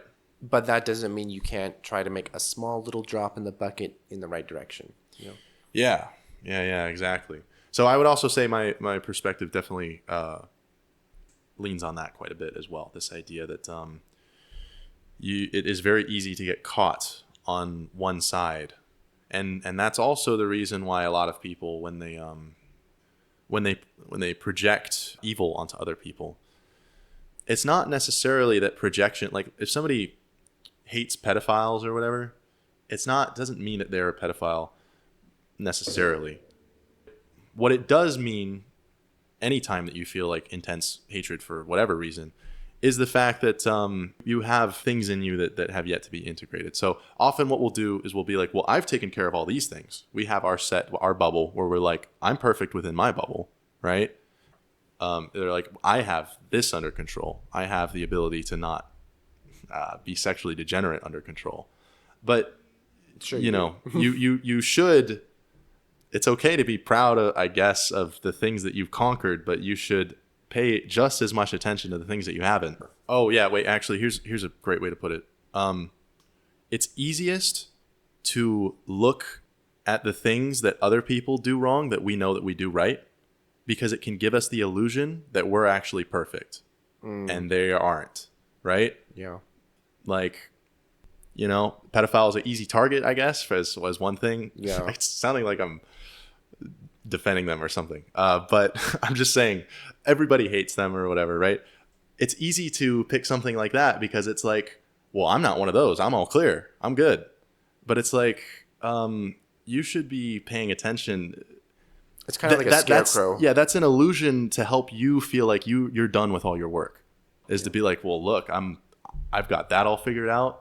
That guy's shitty and I'm not like him. I have all that figured out. And then all that you're seeing is other people that are shitty and you're like, well, I'm just perfect. Look at this. That guy's an alcoholic. That guy's a drug addict. I'm not that. I'm good. I'm golden. Right. Comparison is not only the thief of joy, but it's the thief of progress. And the only reason that we're thinking of these other people is because you're trying to offload the pressure that is supposed to be forcing you to grow. You're offloading it onto these other people and feeling hatred for them because it's helping you stay where you are. And that's a problem itself, because then you're developing the problem of wanting to be, what's the word, complacent? Not complacent, but like apathetic to your situation. And you're just finding an excuse to not progress as much as you should be because, oh, I've got everything figured out. You're just like coming up with an excuse for why you shouldn't be working as hard. Yeah, and in a sense, I guess it's why Christ said that pay attention to the plank in your own eye and stop obsessing over the splinter in the eye of... Yes. Yeah. That's a good metaphor. Yeah. Because that is definitely like the way that it goes. These things are unconscious because it is uncomfortable to think about the fact that we do bad things or that we're not perfect people. But you will not grow unless you accept the fact that they are in you and you need to confront them and understand them. And that's why I took the 10 precepts, because one of the 10 precepts is to not talk about the faults of others and to not blame others and not praise myself, things like that. So right, yeah. Well, what are we thinking, Jack? Do you have any more topics? We've been talking for 2 hours and 43 minutes now, so it's probably a pretty good length. Hey, you know what? That's a pretty good first episode. Yeah. Next time, maybe next time, I'm trying to get an episode going where I talk more about the technical stuff. I wanted to talk about it with Andrew, but maybe you'll get to. I don't know. Hopefully, I want a physicist, and I want a computer scientist that's particularly very familiar with artificial intelligence structures. I don't know. I would hope that people aren't listening to this and thinking that I'm like all in on Buddhism, or I mean, like the concepts, yeah. But the thing is, like, I also think that Christianity holds like a lot of truth, but it's not. It's just about the fact that I believe that they are trying to get to the same idea. It's just a slightly different approach, and the reason why they look so different is because of the fact that people take things too literally. They take it. Yeah. So to clarify to everyone listening, so you're primarily, your ideas primarily are based in Carl Jung, right? And I'm your first guest, and I just happen to be Buddhist, right? So we're kind of comparing Jung's framework to Buddhism. Yeah, I would say that actually I don't know if I'm strictly a Jungian. I mean, yeah, there's the roots are for sure, absolutely in Jungian. But you're ideas. going beyond that and doing you're making your own framework. Sort of, yeah. I mean, I definitely have to say that it is probably mostly Jungian, It's just that I am trying to give the ideas some structure, and I'm trying to help give it some falsifiability. I'm trying to one of the things that I think, and one of the reasons why I rally against materialism, is because it is obviously it's very obvious to me that it is hard for people to be spiritual these days, and it is hard for people to tackle like the problems of the soul, because of the fact that the scientific method is responsible for everything in our lives right now. You know, you wake up and you immediately look at a supercomputer, or like what would have been, magic. And you get in your car and you drive on a bridge, and it's like, okay, well, the scientific method has like done everything for us, and it's very easy to extrapolate that and say, well, then I guess I should go with the scientific idea that when you die, there's nothing, or that there is no such thing as a soul, or no such thing as any sort of metaphysical realm, or whatever you want to call it. And I think that is killing people in a way. Maybe not literally, but in a way, I think that it is.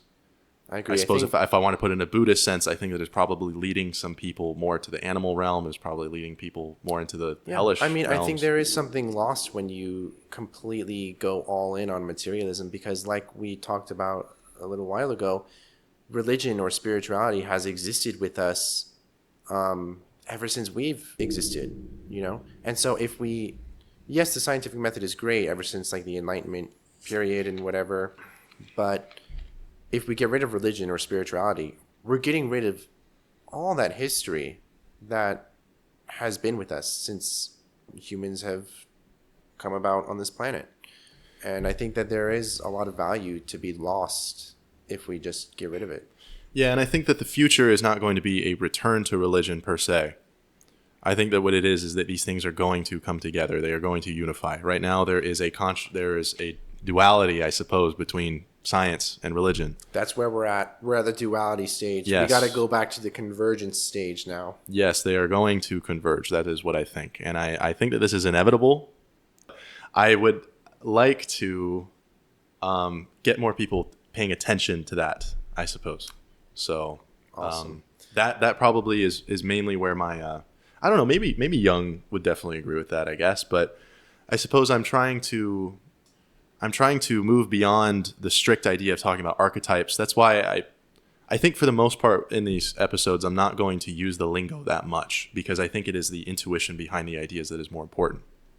So with you, I used the Buddhist language more so, but I'm going to try to communicate these things mainly through like analogies and just without relying on the lingo too much. But yes, the intuition that I got was mainly built on the books that I was reading by Carl Jung. Cool. Well, I think you can do it. You're doing a great job. Why don't you say we go ahead and call this the end of the episode? All right. Okay. Right. Hopefully people thank you everybody for listening. Listen. Yeah. If there isn't everybody, God willing, or, whatever. Cool. Well, thank you. Bye-bye, everyone. All right. See you guys. Okay, that's the episode. Hopefully it wasn't too dense or hard to follow. If you found any of this interesting, make sure to follow the Psychic Reality podcast here on Spotify. If you want to read about some of the more artistic or rigorous pieces I've written specifically, my Substack is at JackLogan1, spelled J-A-K Logan 1, number 1, no spaces. And my Reddit account is u/alchemically accurate. I comment on random things quite a bit, and I will be making a YouTube channel soon, so stay tuned for that. It will mainly be trying to take some of my more formal ideas that I've written about on Substack, but trying to put them into a entertaining format. I think I want to talk about the second Matrix movie specifically, so we'll see. Anyway, though, so thanks for listening, and see you next time.